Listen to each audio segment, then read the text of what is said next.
하나님께서 예수 그리스도를 이 땅에 보내시고 십자가 그 사역을 통해서 이 땅에 주님의 몸된 교회가 최초로 세워지게 되었습니다.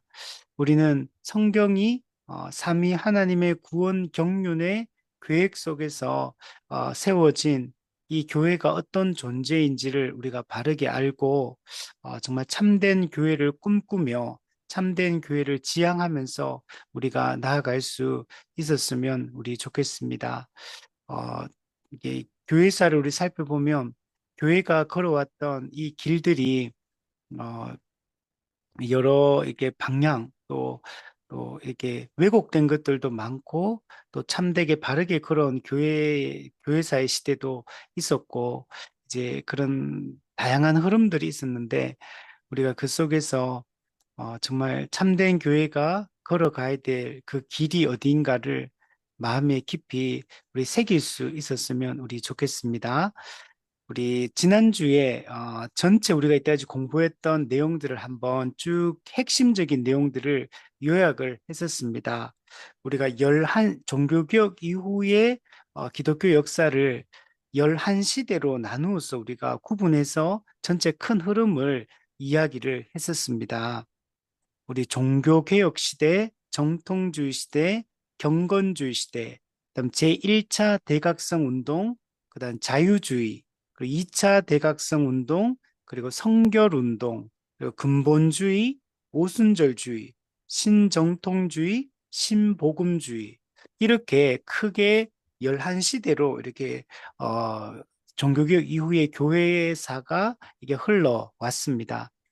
그래서 우리가 이제 초대 교회사도 있고 또 중세 교회사도 있는데 왜 굳이 종교개혁 이후부터 종교개혁 이후의 교회사를 우리가 왜 공부를 하냐 하면 어, 초기 교회 때 그 참된 교회가 세워져서 이렇게 오다가 어, 이제 기독교가 로마의 국교로 이제 공인이 되고 그리고 국교가 되고 나서부터 한 중세 시대 동안에 교회가 엄청난 복음의 변질과 또 교회론의 변질이 일어났던 이런 시기입니다. 그래서 중세 시대는 어, 교회가 사실 국가의 권위보다 더 교회의 권위가 더 큰 그런 시대를 우리가 살았지만 그러나 그때는 이게 복음이 변질되고 교회가 이 변질되었던 영적 암흑기의 여러분 시대였습니다.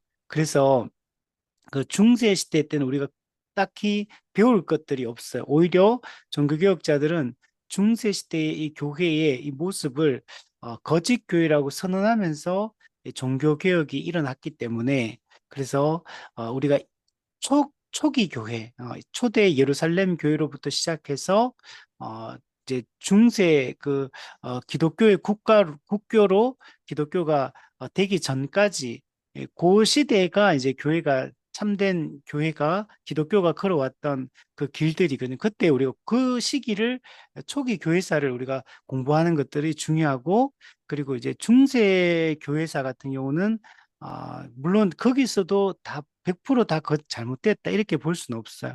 그래서 또 좋은 우리가 배울 지점도 분명히 있기는 있지만 전체적으로 봤을 때는 복음을 변질시키고 교회론을 변질시킨 이런 시대였기 때문에 우리가 그때는 이제 뛰어넘고 종교개혁 이후부터 이 초기 교회가 걸어왔던 그것을 다시 회복하는 시간이 종교개혁 시대부터 다시 시작이 되었기 때문에 그래서 우리가 종교개혁 이후의 교회사를 공부하는 게 중요하고 이 현대 교회는 우리 종교개혁 이후에 그 산물, 그 유산의 바탕을 두고 이제 현재 교회가 세워져 있기 때문에 그 영향을 우리가 지금 엄청나게 받고 있기 때문에 그 종교개혁 이후의 교회사를 공부를 하면 현재 우리 교회가 또는 한국 교회가 또 현대 세계 교회가 서 있는 바탕을 알 수가 있습니다.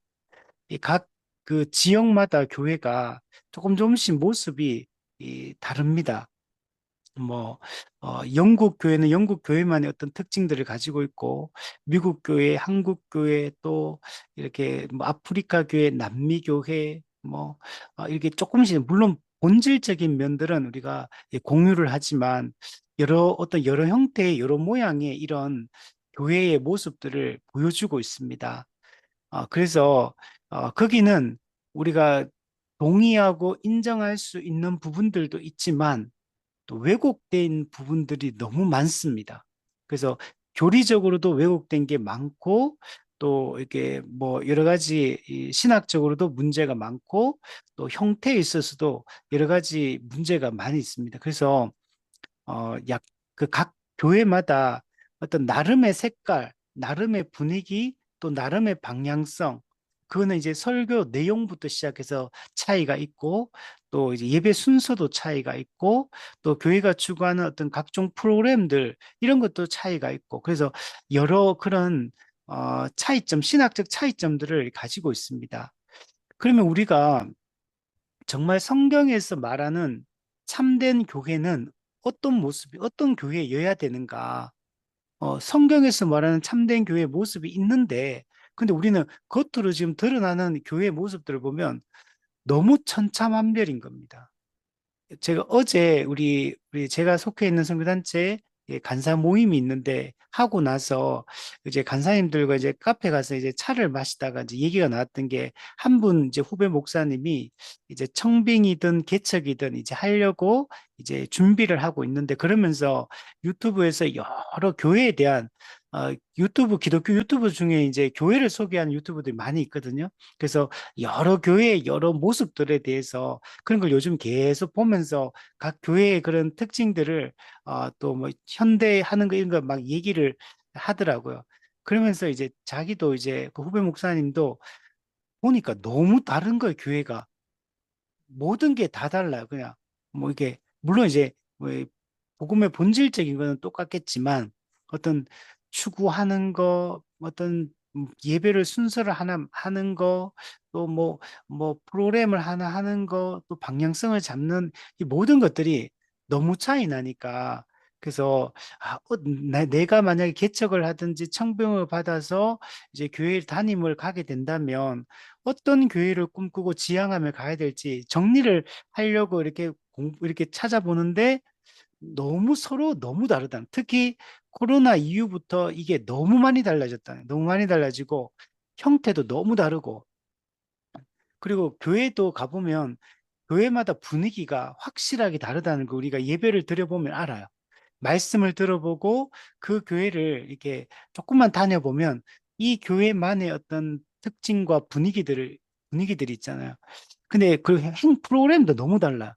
행사도 너무 다르고, 이제 어떤 시간을 사용하는 것도 너무 다르고. 그러니까 이제 이런 걸 볼 때 우리가 어떤 교회를 꿈꿔야 되는지 고민을 하지 않을 수가 없는 겁니다. 그러면은 각자 옳다고 생각하는 대로 교회를 세우면 되는 것인가? 그럼 그거는 아니라는 거. 성경에서는 교회가 어떤 존재인지 명확하게 이야기를 해주고 있고, 교회의 본질과 교회의 사명과 교회의 그 특징과 이 모든 것을 성경은 얘기해 주고 있고, 또 전하는 메시지의 내용에 있어서도 다 얘기를 해주고 있고, 그러니까 우리가 가야 될 길, 우리가 추구해야 될 비전과 목표가 너무 뚜렷하게 성경에는 기록이 되어 있다는 겁니다. 그래서 그런데 현재 하는 거 보면 사역이 너무 다른 형태로 하고 있으니까 어떤 게 올바른 길인가를 우리가 잘 분별하고 우리가 그것을 추구해 가는 게 중요합니다. 그죠? 어떤 교회는 근본주의적인 색채를 가지고 있고 어떤 교회는 오순절주의적 색채를 가지고 있고 어떤 자유주의적 색채를 가지고 있고 너무 달라요. 그러니까 이제 우리가 이런 교회들 속에서 어떤 메시지를 전할지, 어떤 방향성을 가지고, 어떤 프로그램, 어떻게 전체가 통일성 있게 이 교회를 세워갈 것인가를 고민을 해야 됩니다. 우리 종교개혁 이후에 교회사를 공부한 이유가 바로 여기 있어요. 교회사를 공부를 해보면 성경이 말하는 참된 교회가 어떤 교회인지 성경을 통해서도 알 수 있지만 교회사를 공부를 해보면 교회가 이렇게 흘러왔구나라는 이제 큰 그림이 보이고 흐름이 보입니다. 그리고 그게 장단점이 명확하게 나타나요. 그리고 해보면 우리가 어떤 교회를 추구해야 되는지 우리가 선명하게 그런 개념들을 잡을 수가 있습니다. 물론 이것도 또 어떤 신학과 어떤 색깔을 가지고 있느냐에 따라서 교회사를 또 다르게 보는 분도 있긴 있습니다. 해석이 조금씩 다르긴 하지만 그러나 정통 교회가 걸어왔던 정통 기독교를 역사적 기독교가 걸어왔던 그 길들을 살펴보면 오늘 우리가 어떤 부분에 문제점이 있고 어떤 부분을 우리가 올바르게 지금 붙잡고 있는가를 판단하고 분별하는 게 가능합니다. 그래서 현재 교회들이 지금 현대 교회는 실용주의에 철저히 이제 함몰돼 있거든요. 실용적이고 효과적으로 이게 뭔가 교회가 성장만 하면 된다는 이런 생각들이 많아요. 그래서 실용주의적으로 접근해서 교회를 세워가는데 우리는 진리를 따르는 사람이지 실용적이고 효과적이고 또 성장할 수 있는 교회를 꿈꾸는 건 아니거든요. 그래서 우리는 성경이 말하는 참된 교회가 되고 참된 교회로서 살아가고 그리고 그 모든 전하는 메시지든 행사든 프로그램이든 방향성이든 모든 것들을 성경의 원리를 따라 우리가 또 역사적 기독교가 걸어왔던 그 원리를 따라 하는 것이 매우 중요한 것입니다. 그래서 이 기독교 역사 공부를 통해서 우리가 이런 것들을 살펴보았고 오늘 총정리해서 이제까지 우리가 공부했던 11시대의 종교개혁의 시대를 우리가 하면서 보았던 우리가 여기서 전체를 압축해 가지고 핵심적으로 우리가 가야 될 길이 어떤 교회를 세워 가야 되는지를 좀 선명하게 확신을 좀 가질 수 있는 이런 시간이 우리 되었으면 우리 좋겠습니다. 자, 우리가 시대별로 보면 아까 말했던 종교 개혁 시대, 정통주의 시대, 경건주의 시대, 그다음에 1차 대각성 운동. 크게 보면 우리가 이 네 가지 시대는 우리가 좀 가야 될, 우리가 붙잡아야 될 시대의 모습이다라고 말할 수 있어요. 종교개혁은 로마 가톨릭의 왜곡된 교리와 신학들을 다시 새롭게 재정립해서 초대 교회가 가지고 있었던 그 올바른 신학과 교리를 이제 그걸 기반으로 더 발전시킨 시대가 이 종교개혁과 정통주의 시대다라고 말할 수 있어요. 특히 종교개혁의 유산의 기본 뼈대를 가지고 정통주의 시대 때 아주 깊이 있게 학문적으로 이게 정립을 하고 교리적으로 아주 세밀하게 정리한 시간이 이 정통주의 시대입니다. 그 현재 우리가 가지고 있는 이 정통개혁 신앙은 이 종교개혁과 정통주의 시대 때 거의 정립이 다 됐다라고 말할 수 있어요. 초기 교회 때 삼위일체와 관련된 내용들이 어느 정도 정립이 잘 되었고, 그리고 그것을 기반으로 종교개혁 정통주의 시대 때 세밀한 신학적인 이런 교리적인 내용들이 이 정립이 되면 이때 엄청나게 다 싸우면서 뭐 피를 흘리면서 이런 것들을 진리를 지켜냈던 이런 시기입니다. 그래서 정통주의 시대 같은 경우는 이제 종교개혁, 천주교, 로마 가톨릭과 또 종교개혁 안에서도 여러 루터파, 개혁파, 또 영국 성공회, 또 제세례파 이렇게 나누어집니다.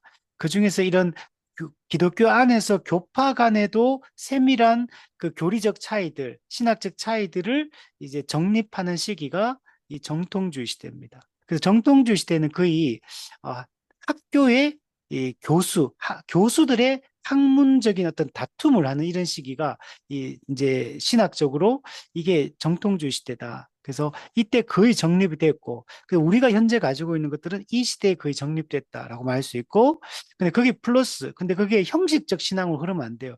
지식은 많아지는데 삶이 뒤따르지 않고 실천이 없으면 안 되기 때문에 경건주의 시대 때는 정말 그 올바른 풍성한 진리를 우리가 붙들고 이제 그것을 실제 삶 속에서 실천하며 거룩하게 살아가기 위한 운동들을 펼쳤던 이런 살아있는 신앙, 경건한 실제적 신앙을 추구했던 시대가 이 경건주의 시대다. 그래서 이때는 아주 영적으로 마음이 뜨겁고 하나님을 의지하고 깊이 있는 어떤 살아있는 그 하나님과의 교제, 성도와의 교제가 이루어졌던 시기가 이 경건주의 시대입니다. 그래서 이때는 우리가 다 추구해야 될 방향이고 또 1차 대각성 운동 같은 경우도 처음으로 교회가 대규모적인 집단적인 회심 현상을 경험합니다. 즉 우리가 말하는 부흥, 리바이벌을 경험하는 시기입니다. 근데 이 부흥은 사람의 노력으로 만들어진 게 아니라 성령의 강권적인 역사로 참된 복음의 진리가 가르쳐지고 그때 성령께서 역사하셔서 대규모적인 이런 음, 부흥이, 회심 현상이 일어나게 되고, 교회가 그때 사람들이 회개하고, 죄를 고백하고, 주께로 돌이켜서 정말 말씀을 붙들고 은혜 가운데 살아가고, 또 받은 은혜를 가지고 나가서 전도하고, 선교하고, 이런 게 막 불붙는 시간이 바로 이 1차 대각성 운동, 미국에서 조나단 에드워즈를 중심으로, 영국에서 요한 웨슬레와 또 조지 휘필드, 찰스 웨슬리 이런 사람을 중심으로 대부흥 운동이 일어났던 시기입니다. 그러다가 이제 유럽 사회가 이제 합리주의적 세계관이 들어오게 되고 인간 중심의 이제 세상, 또 그다음에 이성 중심의 이런 세상으로 바뀌게 됩니다. 계시에서 이제는 이성, 그리고 신중심에서 인간 중심, 이제는 종교의 필요성, 신의 필요성을 이제 부정하는 이런 시대로 진입을 하게 됩니다. 그래서 사람들은 인간의 이성을 강조하고 경험을 강조하고 합리성을 강조하고 과학을 강조하고 인간의 이제 경험되는 것들을 진리로 이제 받아들이는 이런 시대가 됩니다. 그리고 신을 의심하고 이제 다 부정하는 그런 인간의 가능성을 얘기하고 인간의 이성으로 모든 걸 할 수 있다는 이런 낙관론 어떤 이런 것들이 막 꼽히는 시기가 이제 도래하게 됩니다. 근데 사회 시대 사조가 그렇게 바뀌니까 그게 교회 안으로 그대로 영향을 미쳐요. 그래서 교회도 자유주의 신학이 이제 꽃피우게 됩니다.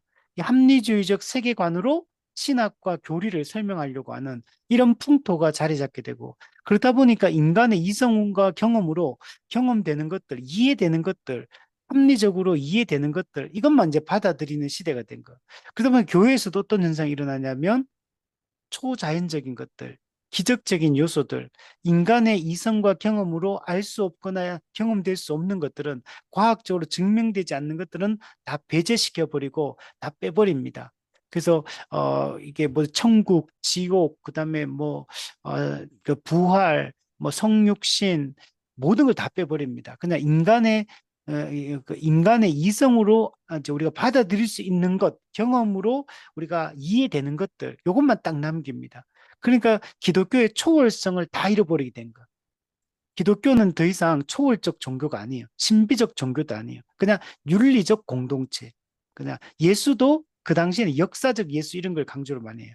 그 예수님도 어떤 하나님의 아들, 메시아로서의 예수가 아니고 그냥 탁월한 성경 교사, 도덕 교사, 그냥 도덕 선생, 최고의 도덕적인 인간 이렇게 보고 하나님 나라라는 것도 이 세상에 만들어지는 윤리 공동체, 그냥 인간적 윤리가 이제 통하는 이런 공동체가 하나님 나라다. 이런 개념들이 다 이제 들어오게 돼요. 천국, 지옥 이런 거 다 없어져 버립니다.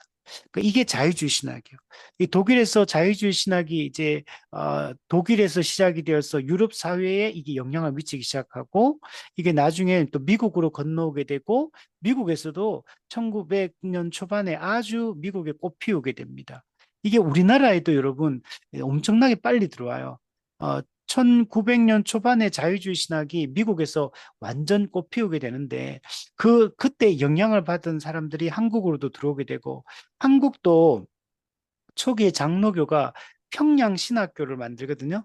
나중에 조선 신학교를 만들어요. 조선 신학교가 이 자유주의 신학에 근거한 이 신학교입니다. 그래서 장로교 내부에서 이게 자유주의 신학을 따르는 사람들과 이 복음주의를 따르는 사람들이 나중에 이제 분열이 일어나서 교회 안에 이 분열이 또 일어나는 것들을 또 한국 교회도 그런 역사적 배경들을 가지고 있습니다. 어쨌든 이런 게 일어나고 또 미국에는 1차 대각성 운동이 일어나고 나서 좀 시간이 좀 지나면서 다시 또 이제 형식적인 신앙으로 빠지게 되고 그래서 2차 대각성 운동이 찰스 피니에 의해서 중심으로 디엘 무디 이런 사람들이 같이 그 2차 대각성 운동을 일으키게 됩니다. 근데 이때는 좀 다른 거는 1차 대각성 운동은 성령의 주권적 역사, 강권적 역사에 의해 부흥이 일어나는 걸 중요시 여기는 올바른 성경적 방식을 했다면 2차 대각성 운동은 사람의 인위적인 노력으로 방법론을 통해서 부흥을 좀 이렇게 준비하고 유도하고 또 분위기를 만들고 이런 것들을 인위적인 방법을 통해서 이제 부흥을 일으키려고 하는 이런 시도들을 2차 대학생 운동 때 하게 됩니다. 근데 이 방식이 지금까지 내려오고 있어요. 그래서 2차 대학생 운동 때 일어났던 이런 부흥주의, 이거는 참된 부흥이라기보다는 부흥주의라 그러면 부흥주의. 물론 이것도 100% 나쁜 건 아니에요. 이때 사실 전도의 열정이나 선교의 열정이나 영혼을 구원하려고 하는 이런 노력들은 사실은 칭찬할 만합니다. 그러나 이제 이게 성경적인 부흥, 성경적인 회심, 이런 걸 좀 꿈꾸고 했어. 올바른 방식으로 해야 되는데 조금은 이제 성경의 방법에서 이 빗나가게 되는 시대가 이 부흥주의 시대다라고 얘기할 수 있고, 이 2차 대학생 운동이 끝나고 나서 또 미국 사회가 또 이제 형식적인 신앙으로 약화되고 복음이 또 약화되어지고 또 이런 시기를 또 거칩니다.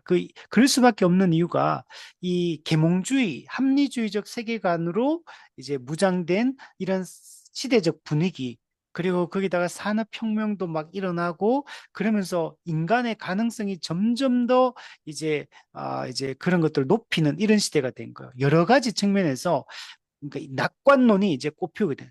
진보적 낙관론. 이런 사상이 꽉 차 있기 때문에 신이 들어설 자리가 없어요. 그냥 우리 힘으로도 충분히 잘 살 수 있고, 우리끼리도 충분히 잘할 수 있으니까, 이제 신이 들어설 자리는 점점 약화지고, 진리, 초월적인 거, 이런 것들은 다 신비적인 거 다 이제 약화돼요. 이제 그러다 보니까 그래서 교회도 점점 이제 변질되고 타락하고 정말 이 영향력을 잃어버리고 있는 이런 때에 미국의 감리교를 중심으로 교회가 이래서는 안 된다. 다시 우리가 거룩하게 살아야 된다. 우리가 그러면서 성결 운동을 일으키게 됩니다. 그래서 성결, 거룩 운동을 일으키게 되어서 또 어느 정도 미국 사회가 다시 어느 정도 교회가 올바른 방향으로 또 약간은 뉴턴을 하게 됩니다. 근데 좀 문제점도 있어요. 여기도 다 옳지는 않고, 그리고 이제 미국의 자유주의 신학이 막 꼽히니까 거대한 자유주의 신학이 물결을 형성했어요. 주류가 이제 자유주의 신학이 됐고 미국 정통 교단도 자유주의가 이제 완전히 장악을 해버렸어요. 그래서 한 7, 80%가 자유주의 신학을 따르는 주류 교단, 주류 교회, 주류 목회자, 주류 신학자가 돼버렸어요. 그래서 근데 복음주의, 올바른 참된 이 종교개혁의 올바른 복음 전통을 따르려고 하는 사람들은 소수로 전락돼 있었거든요. 근데 이때 복음주의자들을 중심으로 해서 근본주의 운동이 일어납니다. 자유주의 신학과 맞서 싸우기 위해서 복음의 진리를 지키고 종교개혁과 정통주의 시대의 올바른 교리적 유산들을 이제 지켜내고 올바른 참된 교회를 세우기 위해서 이 복음주의자들이 기독교의 근본 진리, 근본 교리를 지키자. 성경의 영감설, 성경의 무호성, 성육신 교리, 예수님의 대속적 죽음, 예수님의 육체적 부활, 예수님의 재림, 이런 중요한 이게 성경적 가르침들을 우리 이거는 절대로 타협해서는 안 된다. 왜냐하면 자유주의는 이걸 다 타협해버리고 다 없애버렸거든요. 그래서 이제 근본주의 운동에는 이 올바른 복음주의를 추구하고 근본 진리를 지키자 이렇게 일어났어요. 근데 이제 너무 근본주의도 반지성적으로, 반사회적으로, 반문화적인 방향으로 가버려요. 그러니까 고립주의, 분리주의, 배타주의 이렇게 이제 가버립니다. 그러니까 진리를 지키려고 했던 그거는 너무 잘했는데, 근데 그게 너무 세다 보니까 우리가 충분히 포용할 수 있고 수용할 수 있는 것들까지 완전 다 배제. 그러니까 그리고 그거는 기독교 이외의 다른 것들, 세상적인 것들을 다 세속주의를 다 배제할 뿐만 아니라 기독교 교파 내에서도 그렇게 해버렸어. 기독교 교파 내에서도 약간 생각이 다를 수 있는데 이런 거 다 잘라버리는 거, 다 잘라버리고 그냥 우리가 말하는 이것만 옳아 이런 식으로 너무나 이제 고립주의로 배타주의로 가버렸기 때문에 그래서 근본주의는 한계를 드러내게 됩니다. 그래서 아주 근본주의는 아주 소수 세력으로 이제 전락을 해버려요. 근데 그때 이제 또 그런 거면 또 미국에는 또 1900년 초에 또 어떤 운동이 일어나면 오순절 운동이 일어나요.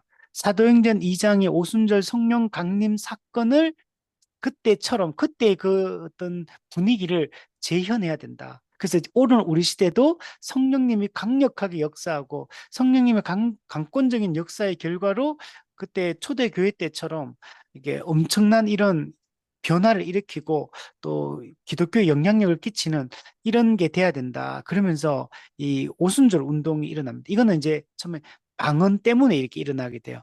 그래서 이 방언, 그래서 방언이 성령 세례의 증거다 이렇게 주장하면서 오순절 운동이 펜타코스트 운동이 일어나게 됩니다.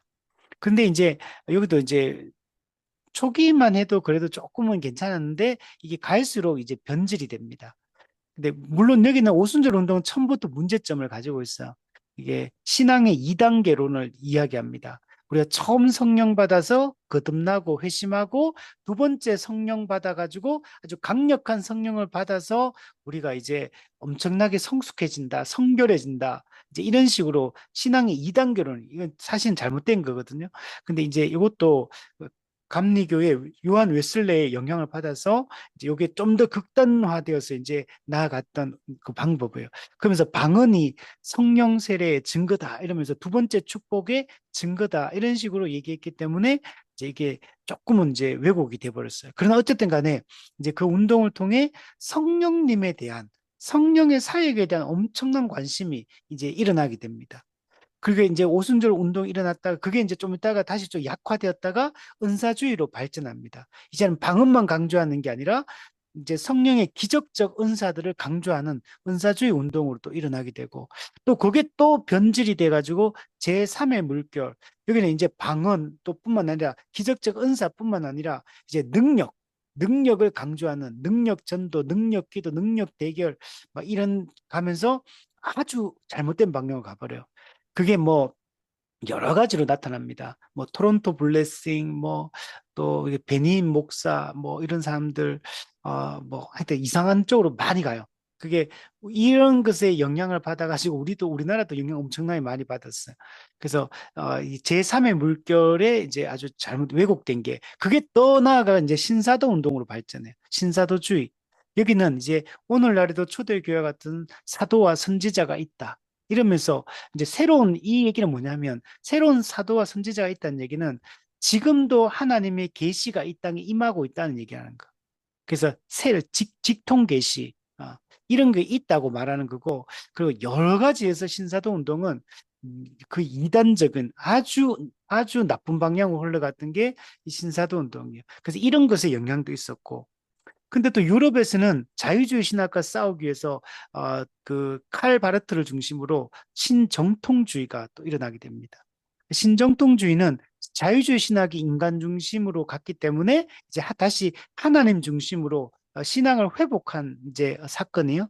그리고 말씀 중심, 예수 그리스도 중심적 이런 식으로 많이 초월성을 강조하고 또 말씀을 강조하고 그리스도를 강조하고 또 올바른 방향으로 잡아서 자유주의 신학과 신정통주의가 또 맞서 싸웁니다.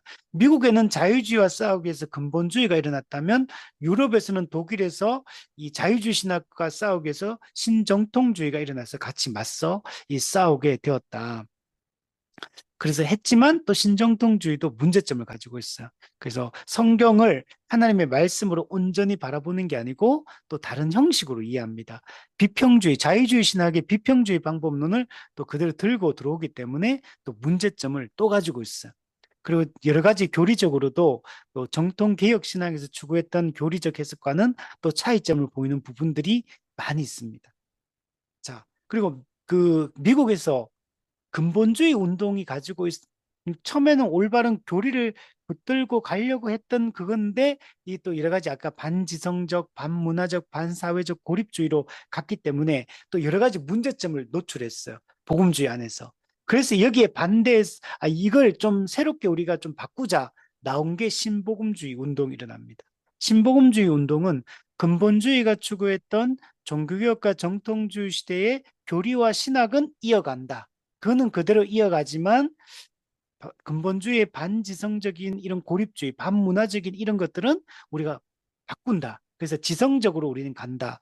그리고 사회적으로 간다. 그리고 우리는 이 사회적 책임을 다하는 이 총체적 복음을 선포하는 이런 교회, 참된 교회를 세워간다. 이렇게 해서 신복음주의가 이제 복음주의 운동이 또 일어나게 됩니다. 처음에는 너무 잘 갔어요. 그래서 뭐 풀로 신학교도 세우고 또 올바른 사회적 책임을 다하려고 하고 하지만 신복음주의도 또 시간이 지나면서 변질이 일어납니다. 그래서 처음에는 아주 지성주의로 출발해서 복음을 잘 가르치고 일반 학문과도 대화하려고 노력하고 사회적 책임을 다하려고 하고 막 이렇게 갔는데 근데 실질적으로는 신복음주의도 대중화시키는 그 과정 가운데 너무나 어떤 복음이라는 걸 진리라는 걸 단순화시켜 버려요. 대중주의로 가버리거든요. 신복음주의의 문제점은 대중주의예요. 그러니까 사람들에게 자꾸 맞추려고 해요. 그러다 보니까 진리를 사람들이 이해할 수 있는 수준을 자꾸 낮춰버려요. 단순하게, 그냥 복음이라는 진리라는 걸 너무 단순하게 설명하다 보니까 너무 많은 왜곡이 일어나 버려요. 그래서 막, 어, 그냥 실제로 세부적으로 들어가 보니까 해석이 다 이상해. 이상한 해석, 뭐, 각자 나름, 각자 도생하듯이 큰 틀에서는 같은 진리를 따르는 줄 알았는데 세부적으로 들어가 보니까 너무 다양하게 이상하게 해석해 버리는 그래서 이 대중주의로 흘러가다 보니까 그리고 실용주의로 흘러가다 보니까 여러 가지 성경에서 말하는 교회와는 거리가 먼 기독교의 모습을 나타내기 시작한 것. 그래서 이런 것들도 우리가 문제점이에요. 그래서 우리가 이제 근본주의든 신복음주의든 신정통주의든 모든 게 배울 점이 분명히 있습니다. 오순절 운동도 마찬가지고. 그러나 많은 부분들이 원래 성경에서 이게 초대 교회가 보여주었고 또 종교개혁 시대 때 보여주었던 그 교회에서는 많이 또 멀어져 버립니다. 그래서 우리는 이것도 우리가 가야 될 길은 아니에요.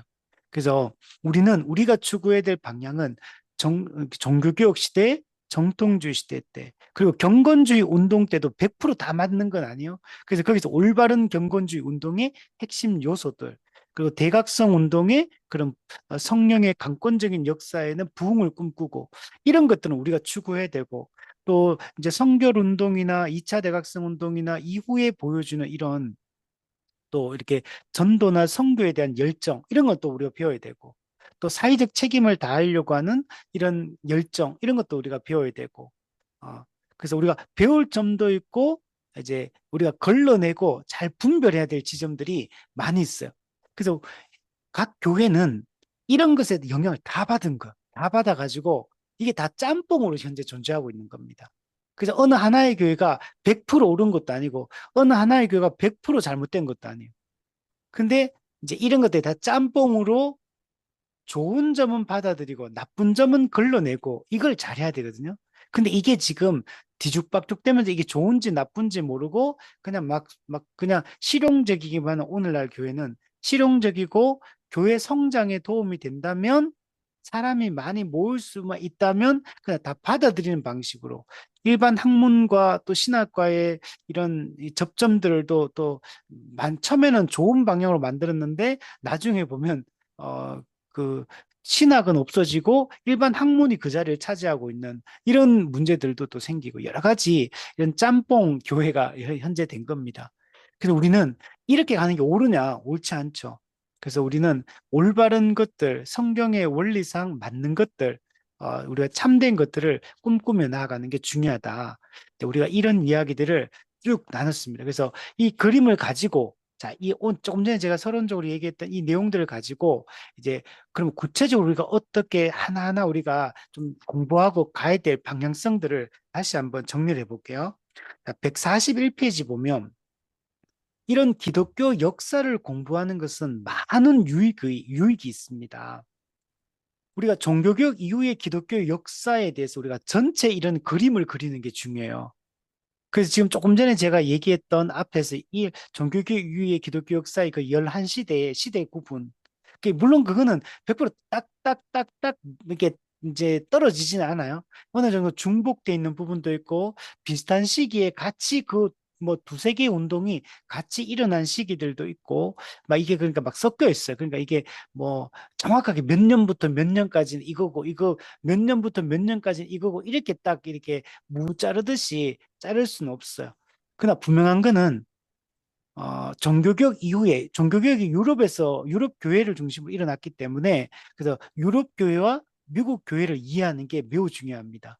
그래서 이 어떻게 전체적으로 흘러왔고 그리고 복음이 미국에 들어왔다가 이게 이후에 18세기 후반부터 시작해서 이제 아시아, 아프리카, 뭐 남미 이쪽으로 이제 복음이 급속하게 들어갑니다.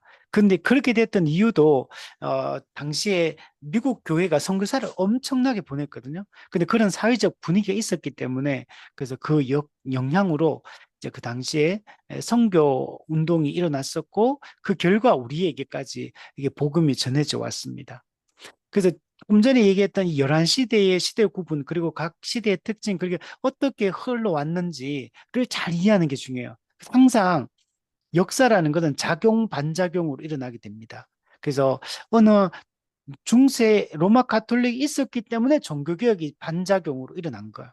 그리고 종교개혁의 어떤 그 내용 속에서 또 뭔가의 차이점이 있기 때문에 또 새로운 반작용이 또 이런 작용, 반작용 이게 계속 반복이 되어서 역사가 흘러왔어요. 그래서 이 큰 틀을 이 교회사의 큰 신학적 이 큰 흐름을 이해하는 게 중요하고 그리고 그래야지만 오늘 우리가 지금 어떤 메시지를 전하든 어떤 뭔가를 교회가 뭔가를 시도하고 뭔가를 방향성을 잡을 때 그게 어느 시대에 어떤 것에 영향을 받아 이런 식으로 하는지를 우리가 분별할 수 있는 게 중요합니다.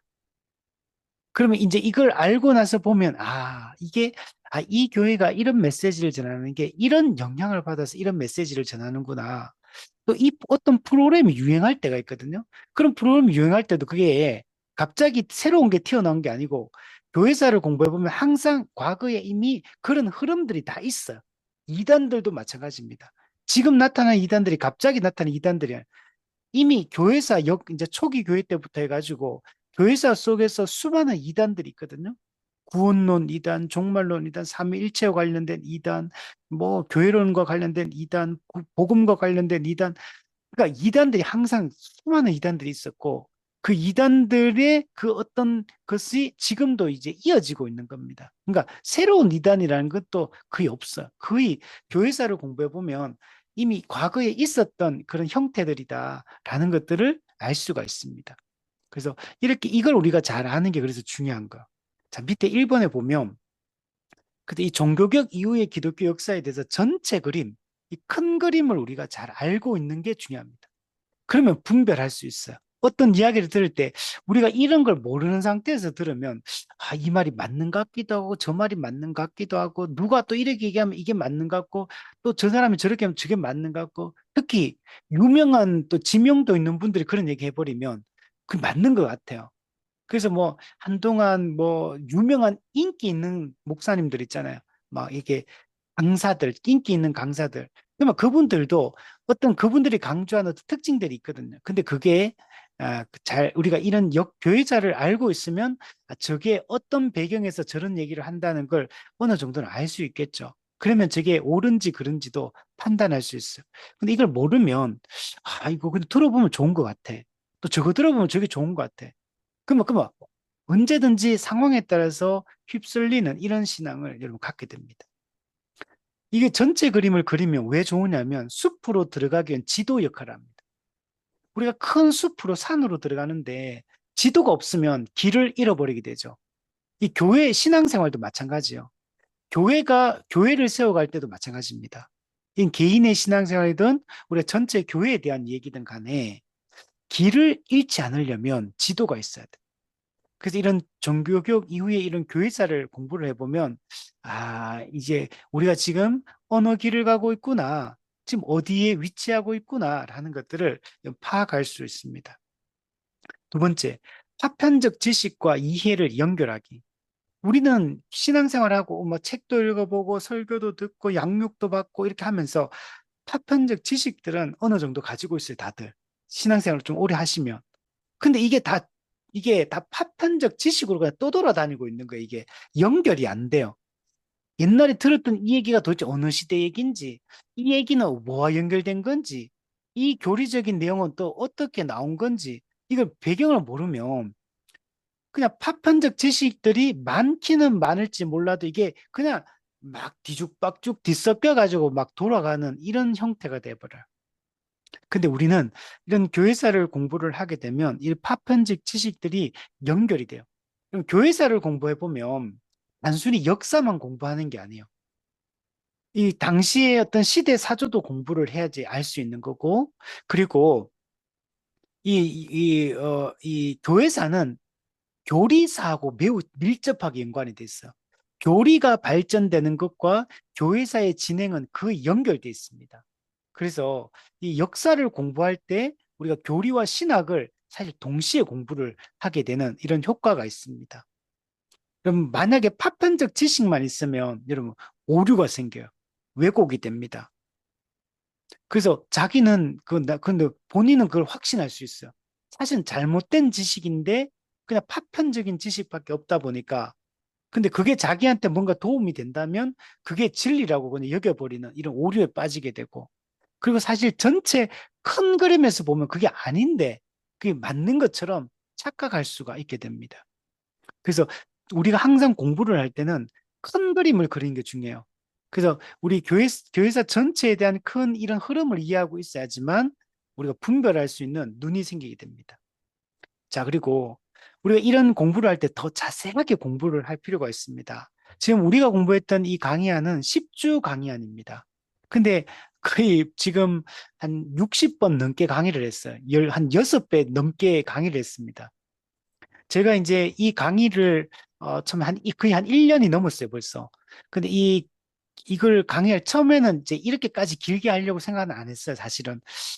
이제 처음에 제가 강의할 때는 한 과를 한 두 번에 걸쳐서 해서 한 20주 정도를 생각하고 강의를 준비했고 시작을 했어요. 근데 해보니까 배경 지식이 없다 보니까 이게 나가기가 진도를 다 뺄 수가 없더라고, 해보니까. 뭐, 예를 들면, 뭐, 뭐, 종교개혁은 로마 카톨릭의 타락과 부패 때문에 종교개혁이 일어났다. 그러면 로마 카톨릭의 타락과 부패 내용을 알아야지 종교개혁이 일어난 걸 이해시킬 수가 있는 거. 근데 그냥 사람들이 로마 카톨릭은 그 중세교회가 잘못됐다. 이것만 알고 있지. 구체적으로 뭐가 문제인지, 신학적으로, 교리적으로 뭐가 문제이고, 당시에 어떤 식으로 로마 카톨릭이 교회를 지배했는지를 모르니까, 그냥 이게 설명이 안 되는 거예요. 또 예를 들면, 트렌트 공의회 때 이렇게 어떤 뭔가가 있어서 이런 결정을 했다. 그럼 트렌트 공의회가 뭔지를 알아야지 뭘 알 수가 있는데, 그리고 어떤 사건도 마찬가지예요.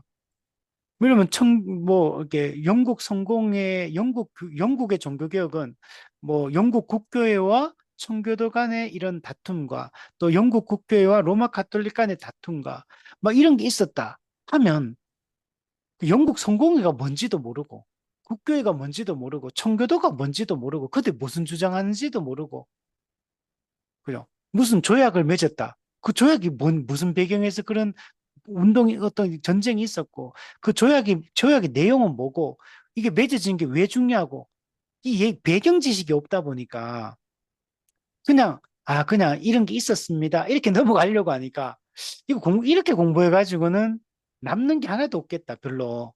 제가 그런 생각이 들어서 갈수록 더 세밀하게 좀 더 해야겠다. 어차피 이 공부를 언제 또 다시 할 수 있을지 모르기 때문에 그래서 좀 진도가 좀 늦더라도 어떤 그 배경들, 그 기본 지식들은 적어도 좀 얘기를 해야겠다. 그래서 이제 하다 보니까 거의 한 6배로 강의 시간이 늘어나게 된 겁니다. 그러나 이렇게 하기 때문에 어느 정도 이제 이해가 돼요. 그래서 지금 여러분이 이 공부를 꾸준히 따라오신 분들은 이 별거 아닌 것 같아도 나중에 다시 들으면 이게 새록새록 생각이 다 나요, 이게. 근데 이걸 이렇게 공부를 해본 사람과 안 해본 사람은 여러분 차이가 분명히 있습니다. 그래서 좀 어렵지만 또 이렇게 공부를 했었고 또 기독교 역사 공부는 교회사 공부는 여러분 앞으로도 계속 해야 돼요. 여러분, 교회는 이 교회사를 가르치지 않으면 안 돼요. 그래서 이제 신학적으로는 실천신학이라고 역사신학이라고 그러면 역사신학. 그래서 교회는 이 조직신학, 성경신학, 실천신학도 중요하지만 역사신학을 잘 가르치는 것이 교리사와 매우 밀접하게 연관이 돼 있기 때문에 이 기독교 역사를 앞으로 나중에는 초대 교회사도 공부하고 중세 교회사도 공부하고 또 종교 개혁사 그리고 현대 교회사 이제 이렇게 우리가 제대로 알아가는 것이 되게 중요합니다. 자, 그래서 이 내용들은 우리 이 교재를 우리 공부해 보면 기본 내용들도 공부했고 역사적 배경 그리고 어떤 주장 그리고 그런 주장을 했던 이유 그리고 또 그 어떤 하나의 사건이나 어떤 뭐 무슨 이런 사조가 탄생할 때는 매우 복합적인 이유들이 있어. 그리고 되게 다양한 어떤 특징들을 가지고 있습니다. 그리고 그런 내용들도 했었고 또 작용 반작용에 있어 왜 이런 시대에 이런 시대가 다시 이어지게 되었는가 이것도 우리가 들어보면 다 이해되죠. 자유주의 신학도 나쁜 거지만 자유주의 신학이 태동되게 된 배경을 보면 이해가 돼요, 그게. 이들도 나름 노력했구나. 성결 운동도 마찬가지고 경건주의 운동도 마찬가지고 이런 게 태동될 수밖에 없는 그 시대적 배경들을 교회적 배경을 깔고 있기 때문에 그런 운동들이 일어나는 거. 근데 항상 작용 반작용 계속 이어졌던 거 보면 항상 처음에는 올바르게 출발하지만 시간이 지나면 다들 변질돼 버리는 것들을 볼 수 있습니다. 그래서 우리가 그러면 적당히 하면요 언제든지 변질될 수 있어. 그래서 이런 부분들을 적당히 해서는 안 돼요. 철저해야 돼. 그래서 우리가 성경적 교회를 꿈꾸고 성경적 원리에 따라서 철저하게 하나하나들을 붙잡고 가야지만 정말 좋은 교회를 세울 수 있는 거지. 그냥 적당히 뭐 대중주의처럼 그러니까 적당히 이런 것만 우리가 공통분모가 있으면 다른 거는 각자 알아서 한다. 그러면요 시간이 조금만 지나면 다 변질돼 버려요.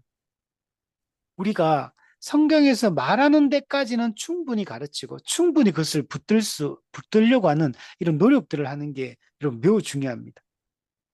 그리고 이 보면 알겠지만 예측할 수 없는 결과들 이런 것들이 계속 발생된다는 것들을 알 수 있어. 그래서 우리가 올바른 것 알고 우리가 다 통제할 수는 없지만 우리가 큰 틀에서 올바른 방향을 잡고 그 방향을 향해서 꾸준히 묵묵히 걸어가는 게 중요합니다. 그때 하나님의 은혜가 있을 겁니다. 자, 그리고 어떤 것들은 우리가 비판만 했던 것도 있어, 예전에. 근데 비판만 했던 것도 공부를 해보니까 이해되는 게 있어. 왜 이렇게 했는지, 왜 이런 주장을 했는지 이해되는 측면이 많아. 그래서 무조건 비판만 해가 될 문제는 아니다. 왜 그런 주장들을 하게 되었는지, 그건 이단조차도 마찬가지요.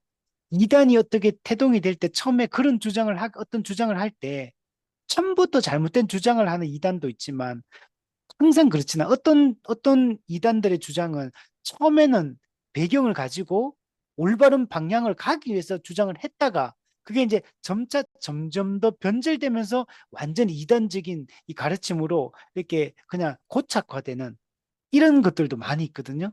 그래서 단순히 비판만 우리가 할 게 아니라 비판할 건 비판하되 우리가 이해하고 또 우리가 거기서 우리가 배워야 될 지점들이 있다 분명히 또 우리 정통 교회를 되돌아봐야 될 우리의 신앙을 되돌아봐야 될 부분들이 많다라고 생각을 해야 됩니다. 그래서 이런 공부를 해보면 이런 부분들이 얼마나 많은지 알 수가 있게 되는 거죠. 자, 세 번째는 기독교 역사를 공부하는 게 중요한 거는 나를 이해하는 데 매우 중요해요. 또 즉 교회를 이해하는 데 매우 중요합니다. 또한 내가 다니고 있는 우리 교회, 지역교회로서 우리 교회를 이해하는데 이게 매우 중요합니다. 우리가 교회에 등록을 할 때도 아무 데서나 세례받고 아무 데나 등록하면 안 되거든요. 그래서 충분히 내가 이 교회에 등록을 하거나 세례를 받을 때는 이 교회가 어떤 교회인가를 충분히 이해하고 등록을 해야 돼요. 그 메시지가 어떤 담임 목사가 어떤 신학적인 이런 어떤 신학을 가지고 있는지 어떤 방향성을 이 교회가 가지고 있는지 이걸 충분히 살피고 검증하고 우리가 등록을 해야 됩니다. 그래서 우리 성도로서의 나 자신을 이해하고 또 우리 교회를 이해하는데 매우 중요합니다. 이번 우리 교회가 갑자기 그냥 뚝 떨어진 어디 하늘에서 뚝 떨어진 게 아니에요. 우리는 지금 역사의 한 가운데를 지금 살고 있는 겁니다. 내가 이런 생각을 가지게 되고 이런 배경을 가지게 된 거, 우리 교회가 이런 모습을 띠게 된 거는 다 이유가 있는 거예요.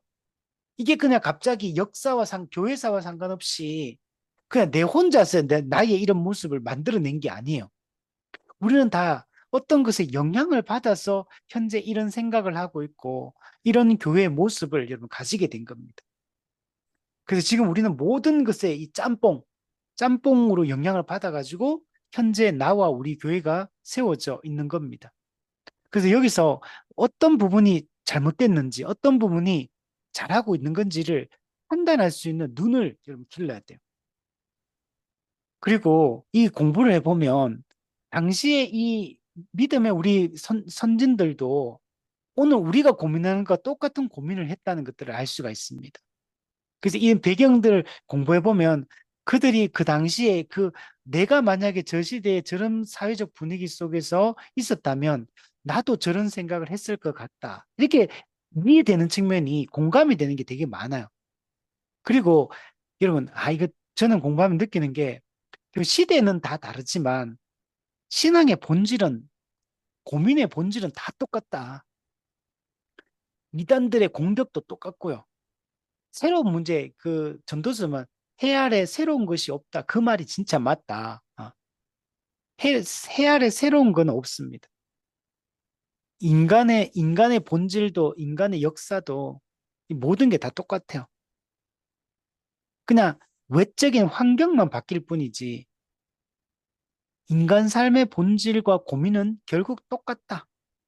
이걸 우리가 확실하게 알 수 있게 되고, 이건 신앙적인 측면에서도 교회사를 공부할 때 우리가 이런 것들을 볼 수가 있게 됩니다. 그래서 예를 들면 어떤 한 사람이 신앙생활을 했어요. 근데 거기는 장로교단이에요. 근데 그 장로교단은 근본주의적 이 색채를 가지고 있어요. 근데 그게 근본주의를 따르는데 오순절 운동의 영향도 은사주의도 또 받아들이고 있어요. 또 그리고 또 신학적으로는 개혁주의의 또 교리적 이런 특징들도 또 가지고 있어요. 거기다가 또 종말론은 세대주의 종말론은 또 영향도 받고 있어요. 또 거기다 신사도 운동의 영향도 받고 있어요. 또 어떤 측면에서는 또 되게 또 자유주의적인 영향도 받고 있어. 이게 이런 게 다 섞여 있다는 거. 그래서 우리가 얼마나 모르면 이런 걸 분별할 수 있는 눈이 없으면 그냥 우리는 거기에 늘 혼란한 가운데 이게 맞나 저게 맞나 저 사람 저렇게 하는 게 맞나 이런 메시지가 맞나 나는 또 어떨 때는 이런 모습을 띠다 또 정보 전혀 신학 충돌되는 전혀 다른 신학의 또 어떤 생각들과 또 어떤 신앙적 색채를 또 가지고 있어요. 이게 서로 모순되는 것들인데 충돌되는 것들인데 한 사람 속에 이게 다 짬뽕으로 존재하고 있어요.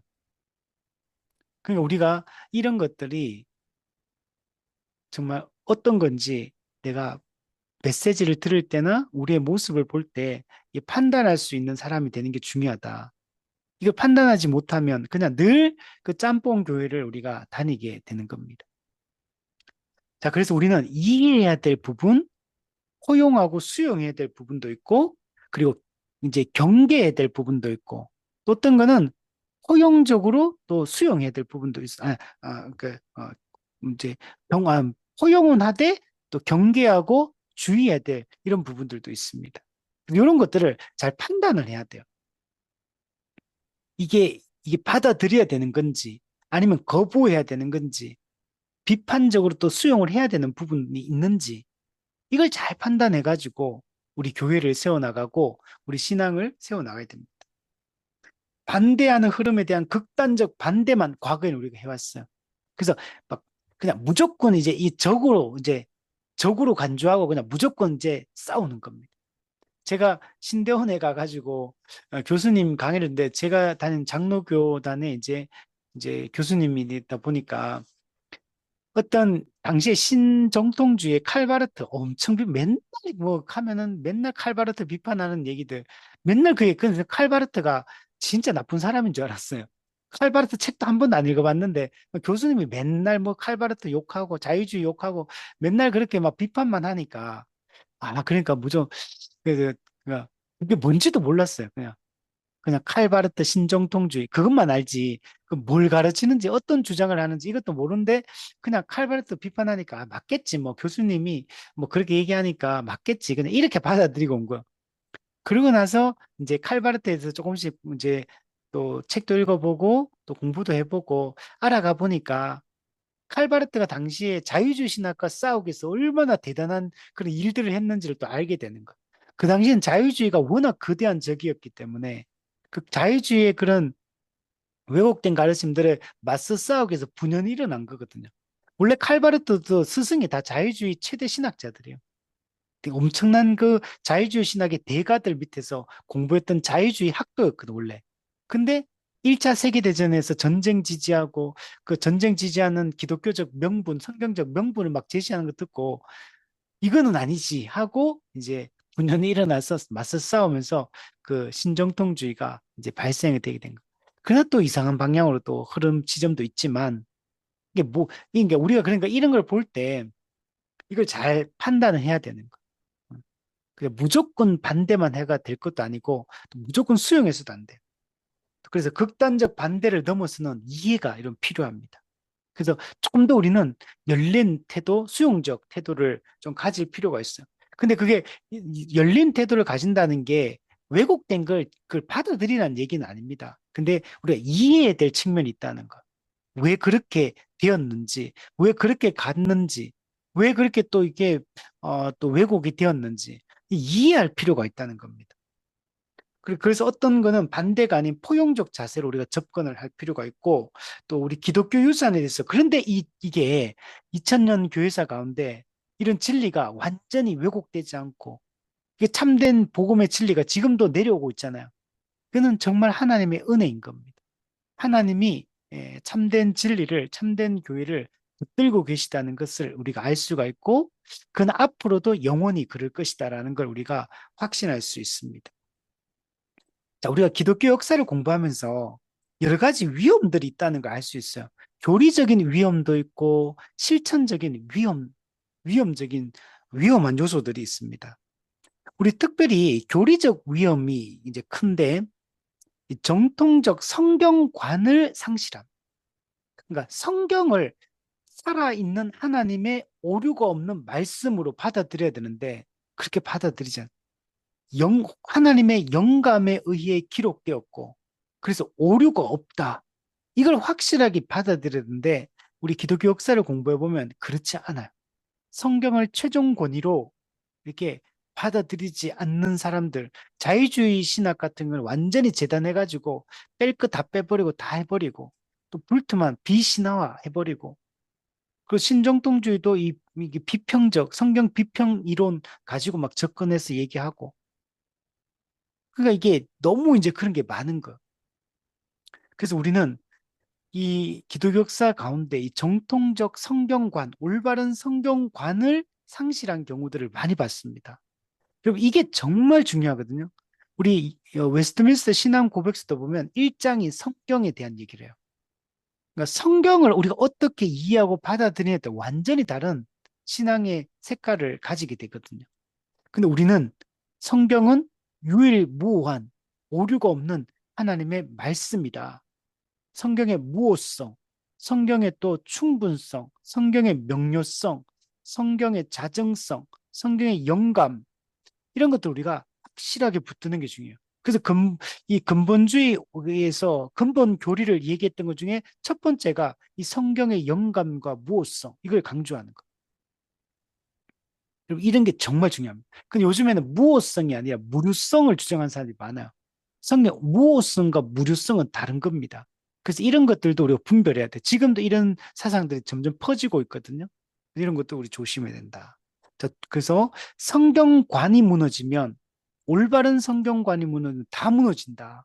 성경을 최종 권위로 절대적 권위로 인정하지 않으면 모든 게 거기서부터 모든 문제점이 발생한다.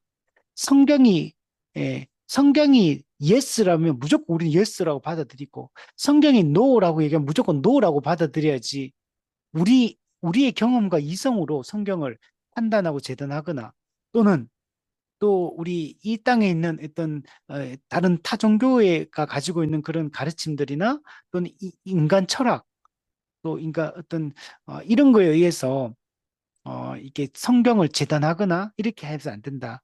모든 건 성경이 모든 걸 판단해야지. 다른 걸로 성경을 판단하려고 해서는 안 된다. 우리는 성경을 66권의 66권 성경을 정경으로 받아들이고 우리는 이제 우리는 이 말씀의 기초에서 모든 걸 판단해야 된다. 그러니까 내가 이해되느냐 안 되느냐 중요한 게 아니에요. 성경을 진리로 받아들이고 내가 성경을 이해 못한다 그 진리가 아닌 게 아니잖아요. 우리는 다 오류가 많은 사람이에요. 우리는 다 이해하지도 못하고 경험도 없고 진리를 분별할 판단할 수 있는 능력도 없어 우리는. 그래서 오직 하나님의 은혜로만 우리가 진리를 이해하고 받아들이게 되는 거거든요. 그래서 내 경험과 이성으로 성경의 어떤 부분들을 자꾸 판단하려고 하지 말고 우리는 그냥 믿음으로 받아들여야 된다. 네. 자, 그리고 복음의 약화 및 왜곡이 일어났습니다. 그러니까 복음 진리가 선명하게 가르쳐야 되는데 이게 선명하지도 않고 그리고 복음이 왜곡되게 가르치는 경우가 되게 많아요. 의미가 불분명하고 또 지나치게 복음을 단순화시켜 가르치다 보니까 세밀한 이 복음에 대한 이해가 없어요. 그러니까 그래서 교회 다니는 사람한테 복음이 뭐예요? 라고 물어보면 너무 단순한 대답밖에 못한다는. 그냥 복음이 뭐예요? 그러면은 A4 한 장을 주고 자, A4 한 장을 복음이 무엇인지를 내 말로 한번 적어 보세요. 라고 하면 적을 게 없어. A4에 한 두세 줄 적다 보면 적을 게 없어. 그 복음을 모르는 거죠. 복음이 그렇게, 복음은 단순하게 설명은 가능하지만, 그러나 복음이 단순한 건 아니라, 복음은 선명하고, 물론 심플하고 선명한 거지만, 그러나 복음을 우리가 충분히 풍성하게 설명할 수 있어야 된다. 체계적으로, 논리적으로. 우리 칼빈이 이야기했던 것처럼 성경의 진리는 교리적 진술이 가능하다. 교리적으로 내가 진술할 수 있어야 돼. 복음이 뭔지를 내가 기록할 수 있어야 되고, 논리적으로 말로 설명할 수 있어야 돼. 근데 이제 복음이 약화되고, 단순화되고, 또 복음의 의미가 왜곡되고, 쉽게 얘기하면 예수님이 누군지, 예수님이 무슨 일을 하셨는지 설명을 할 수 있어야 되고, 하나님의 인격과 사역에 대해서, 성령님의 인격과 사역에 대해서, 교회에 대해서, 종말에 대해서, 또 사탄과 또 이런 악의 세력에 대해서 또 인간이 어떤 존재인지에 대해서 또 이 창조 세계에 대해서 우리가 이런 이해가 있어야 되는데 이걸 그냥 설명을 못 한다는 거예요. 교회를 오래 다녀도 설명을 못 하고 그러니까 그러니까 제대로 이걸 체계적으로 제대로 깊이 있게 배우지 않았기 때문에 우리 정통주 시대 이런 거 얼마나 깊이 있게 다루는지 몰라요. 아주 세밀하게 다루어서 막 들어가서 그걸 설명하고 있는데 우리는 너무 단편적이고 그리고 너무 단순하고 너무나 이제 이건 지식이 부족한 이런 상태로 우리가 공부를 했기 때문에 문제가 됩니다. 그리고 이 교리에 대한 무관심 또는 교리 무용론까지 주장하는 사람도 있어요. 여러분 교회사는 아까 말했잖아요. 교리사와 직접적으로 연결돼 있어요. 근데 교리를 강조하지 않고 교리를 안 가르치면 교회는 반드시 부패합니다. 종교개혁 시대, 정통주 시대, 그 경건주 시대 때, 그리고 1차 대각성 운동까지 우리가, 우리가 가야 될 방향성이라고 했잖아요. 근데 이 경건주의 시대나 1차 대각성 운동으로 갈수록 교리적으로 그때까지만 해도 그래도 이 교리가 그래도 열심히 가르쳐지는 시대였기 때문에 괜찮다고 보는 거예요. 물론 근데 그때도 많이 약화된 상태 사실은. 종교개혁 시대는 이제 처음으로 포문을 열어서 막 로마 가톨릭과 싸우면서 로마 가톨릭의 잘못된 것들과 반대되는 올바른 교리를 핵심 아젠다를 제시하는 역할을 종교개혁 시대에 했다면 종교개혁 시대에 제시한 핵심 아젠다를 가지고 이걸 깊이 있게 정립하고 학문적으로 체계화시킨 시기가 정통주의 시대예요. 그 종교개혁과 정통주의는 같은 이 시대적 이 배경을 가지고 있는 거예요. 근데 이때 정말 정교하게 이렇게 설명하고 가르쳤거든요. 근데 그게 경건주의나 1차 대각성 운동 때까지만 해도 그래도 이게 어느 정도는 밑바탕에 깔고 갔기 때문에 그 시대는 올바른 방향성을 가질 수가 있게 된 겁니다. 그러나 정통주의 시대의 그때와 비교하면 많이 약화됩니다. 그것도. 그래서 우리가 이 교리에 대한 무관심 또는 무용론 이런 식으로 얘기해요. 아, 교회는 성경만 열심히 가르치면 되지. 교리라는 건 인간이 만든 건데 교리를 왜 자꾸 하나님이 직접 기록하신 말씀만 잘 가르치면 되지. 그러면서 성경 막 열심히 읽고 가르치면 하면 된다고 이렇게 말하는 성도도 있고 예, 목회자들도 있습니다. 아주 잘못된 생각이에요. 그럼 교리는 성경에서 나온 거고, 이 교리가 정립이 된 거는 하나님의 성령의 도우심으로 2000년 교회사 속에서 수많은 믿음의 사람들을 통해서 성경의 핵심 가르침들을 정리하고, 그걸 함축적으로 요약하고, 그리고 그것이 옳은지 그른지 수많은 토론과 또 그 과정 속에서 이해를 통해서 이게 정립되어 온 거예요. 그러니까 이게 교리라는 걸, 물론 교리는 지금도 이렇게 어떤 부분에서는 더 발전돼야 될 부분들도 있고 또 어쩌면 또 왜곡된 어떤 부분도 있을 수 있어요. 그러나 거의 그런 부분이 많이 없습니다. 물론 여기서 말하는 교리는 정통 교리를 얘기합니다. 그러니까 막 수많은 뭐 교단들이나 이상한 교리들을 만들어내거든요. 이단도 교리를 만들어내고 그런 걸 얘기하는 게 아니라 역사적 기독교가 2000년 교회사 가운데 물려준 이 정통 교리와 신학. 이것은 여러분 2000년 동안 계속 이게 수정 발전되면서 이게 정리되어 왔기 때문에 그 성경의 가르침을 가장 잘 담아내고 있다라고 봐야 돼요. 그래서 그러나 이제 교리를 공부했다고 해서 교리만 공부하면 끝나냐? 아니에요. 교리를 공부하고 그 교리가 성경에 정말 그 성경적 사상에 맞는지를 성경 본문 연구를 통해서 확인하는 작업들도 우리가 또 계속해야 돼요. 그건 2000년 동안 이제 수많은 믿음의 사람들이 해온 작업이지만 오늘 우리도 그냥 교리만 공부하고 끝, 이제 나 이거 진리니까 이것만 나 받아들일 거야. 이게 아니라 그게 정말 옳은지 또 성경을 연구하면서 그 교리가 나오게 된 성경 구절들, 배경이 되는 그 성경의 내용들을 살피면서 아, 정말 이 교리가 성경적으로 옳은 교리구나라는 걸 확신할 필요가 있어요. 그래서 반드시 우리는 이 교리 공부와 성경 본문 연구가 동시에 같이 가야 돼요. 항상. 그래서 성경을 통해 이 교리를 확인하고 또 교리를 통해 성경을 해석할 때 도움을 받고 그래서 이게 이 상호 보완적으로 계속 이렇게 가야지만 건강한 이 우리가 교회 생활을 할 수 있다라고 말할 수 있습니다. 자, 두 번째, 복음과 교리의 되었는데 근데 여러 차원에서 이게 약화되었습니다. 첫 번째, 아까 말했던 성경의 권위 차원, 성경의 권위가 약화된 거, 이거 우리가 회복해야 되고, 두 번째, 예수 십자가 복음, 복음에 대한 깊은 이해가 있어야 돼요. 복음은 반드시 두 가지 관점으로 이해됩니다. 예수 십자가 복음이라는 측면과 하나님 나라 복음이라는 두 측면으로 이해를 해야 돼요. 그래서 그래야지만 복음을 제대로 이해할 수 있습니다. 그래서 하나님 나라 복음, 하나님 나라 관점으로 복음이라는 걸 이해해야 되고 예수 십자가라는 관점에서 복음을 이해해야 돼요. 그래서 이 두 관점으로 우리가 깊이 있게 이해를 하고 다뤄가야 돼요. 복음의 기초를 공부하고 복음의 핵심들을 더 깊이 있게 우리가 다루어 가야 됩니다.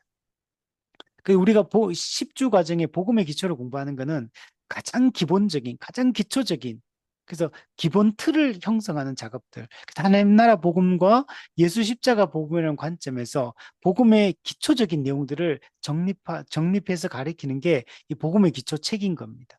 근데 거기서 끝나면 안 돼요. 그럼 말 그대로 그냥 아주 기본적이고 가장 단순한 형태의 복음에 대한 설명인 거. 근데 거기서 이제 살을 붙여가는 작업들을 이제 해야 됩니다. 더 풍성한 이해, 더 깊은 이해, 더 다양한 주제들에 대한 이해를 이제 교리적 이해들을 갖는 것들이 중요합니다. 자, 그리고 세 번째는 성경적 교회라는 걸 우리가 추구해 나가야 됩니다. 그럼 복음과 교리가 올바로 가르치게 되면 참된 교회가 세워지게 됩니다. 그 참된 교회는 성경이 보여주고 있고 성경이 말하고 있는 교회이기 때문에 우리 참된 교회를 우리는 성경적 교회라고 합니다. 뭐 요즘에 또 건강한 교회다라고 할 때 뭐가 건강한 거냐? 성경이 보여주는 교회가 건강한 교회죠. 또 뭐 사도행전적 교회다 이런 표현도 쓰고 바른 교회다 이런 표현도 쓰고 그러니까 다 이런 게 다 어떤 거냐면 성경이 보여주고 있는 교회의 특징을 나타내는 교회를 얘기하는 거예요. 그래서 근데 가장 그걸 잘 담아낼 수 있는 용어는 성경적 교회라는 용어가 이 교회의 본질을 가장 잘 보여줄 수 있는 용어예요. 근데 교회가 그러면 뭐 모든 교회가 성경적 교회가 아닙니까? 아니요. 그러면 교회는 지상교회는 불완전한 교회고 이 땅에 교회라는 이름을 걸고 있지만 거짓 교회들이 많아요. 로마 가톨릭도 천주 교회라고 하잖아요. 로마 가톨릭 교회라고 하잖아요. 근데 그거는 거짓 교회입니다. 종교개혁자들은 로마 가톨릭을 거짓 교회라고 선언하면서 여러분 참된 교회를 세워야 된다. 그래서 종교개혁이 일어난 거예요. 그들이 가르치는 복음이 거짓 복음이기 때문에 참된 복음을 가르쳐야 된다. 참된 교리를 가르치는 그래서 종교개혁이 일어났던 것 뿐만 아니고 이후에 수많은 이단들이 교회 안에 등장합니다. 그 교회들 우리는 이름은 교회잖아. 신천지 교회, 하나님의 교회, 여호와 증인 교회, 통일교 교회. 근데 그게 교회입니까? 그건 교회가 아니잖아요. 그러나 교회라는 이름을 쓴다고 해서 다 교회가 아니에요. 또한 우리 정통 교단 안에 교파와 교단 안에 있다 하더라도 여러분 그 이단적인 또는 성경의 진리를 왜곡하는 교회들이 얼마나 많은지 몰라. 형태도 이상하고 가르친 내용도 이상하고 추구하는 방향성도 이상하고 다 이상해요. 근데 그걸 겉으로 그냥 십자가 걸고 건물 지어놓고 막 그냥 교회의 그런 형태들을 갖추고 있으니까 우리가 다 그냥 교회라고 그냥 막 생각하잖아요. 일반 안 믿는 사람들이 볼 때는 그냥 교회 그러면 다 교회라고 생각하잖아요, 그냥. 근데 그렇지 않다는 거. 또 예를 들면 우리가 예를 들면 장로교 교단 안에 있는 교회를 할지라도 보수적 교단 안에 있는 교회라고 해서 그게 다 옳은 교회냐? 옳지 않습니다. 그래서 좀 정상적인 교단 안에 있는 교회 중에도 그 이단과 맞먹는 주장을 하는 사람들이 어마어마하게 많아요. 우리가 그런 사람 다 걸러내야 됩니다. 또 예를 들면 올바른 이제 정통 신학교를 나왔다고 해서 그 사람이 목사 안수를 정상적으로 받았다고 해서 그 사람이 참된 목사냐, 참된 교회를 세우는 사람이 맞냐? 여러분 아닌 사람이 천지예요. 그래서 우리가 지금 이 시대는 어떤 교파에 속해 있고 어떤 정상적인 공부 과정을 거쳤고 했다 하더라도 여러분 반드시 검증을 해야 되고 반드시 어떤 신학으로 무장되어 있는지를 판단하는 게 중요하고 아무리 정상적인 교단 마크를 가지고 있다 해도 그 교회 등록하거나 예배 참석하는 것들을 조심해야 돼요. 그래서 항상 우리가 그래야 되고 또 어떤 부분에서는 바르게 가르치는데 어떤 부분은 그 이단적 가르침을 가르치는 사람들도 많아요. 근데 조심해요. 목사님, 목회자들도 우리가 아무나 받아들이면 안 되고 전체 사상이 올바라야 돼요. 어떤 부분은 올바르게 가르치고 어떤 부분은 이상하게 가르치고 그는 비정상적인 거예요. 모든 부분에 물론 연약할 수는 있지만 모든 부분에 올바른 교리와 신학을 따르고 가르치는 설교를 하는 목회자를 여러분 찾아야 됩니다. 그냥 아무나 갔다가는 그게 위험해요. 그래서 우리가 교회든지 목회자든지 교단이라든지 이 모든 것들은 항상 우리가 잘 판단하고 어, 분별하고 찾아가는 게 중요하다. 자, 그리고 그럼 우리가 살아있는 신앙을 추구해야 됩니다. 신앙이 그 형식주의에 빠져 있고 그냥 형태는 그 겉으로 볼 때는 참된 이 신앙을 가지고 있는 것처럼 보이는데 사실은 왜곡되어 있고 너무나 생명력을 잃어버려서 죽은 신앙을 가지고 있는 경우 이런 경우 많거든요. 그러니까 말씀이 하나님과의 교제가 교회적 삶이 내 일상생활에 내 삶에 전혀 영향을 안 미치는 사람들이 많아요. 그건 죽은 신앙입니다. 요한계시록에 살았다는 이름은 가졌으나 실제로는 죽은 신앙입니다. 겉으로 볼 때 껍데기만 살아있는 거지 실제로는 죽은 겁니다. 그래서 우리는 이런 신앙이 되면 안 되고 그냥 지식만 또 있다고 되는 게 아니에요. 실제 실천이 있고 삶이 있어야 돼요. 열매가 있어야 됩니다.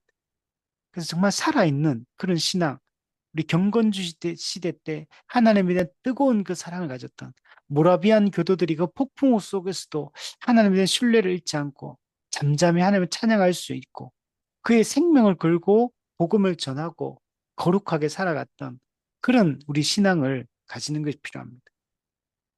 그걸 또 다르게 얘기하는 그걸 거룩이라고 하죠. 거룩. 예, 여러분, 우리 신앙생활을 똑바로 복음을 제대로 배우고 교리를 제대로 보면 우리는 이미 성 그리스도 안에서 거룩한 자가 되었지만 실제적으로도 우리가 점점 더 그리스도를 닮아 거룩해져 가야 됩니다. 생각과 태도와 행동이 거룩해져야 됩니다. 그리스도를 닮아가야 됩니다. 또한 우리 사회적 책임이 있습니다.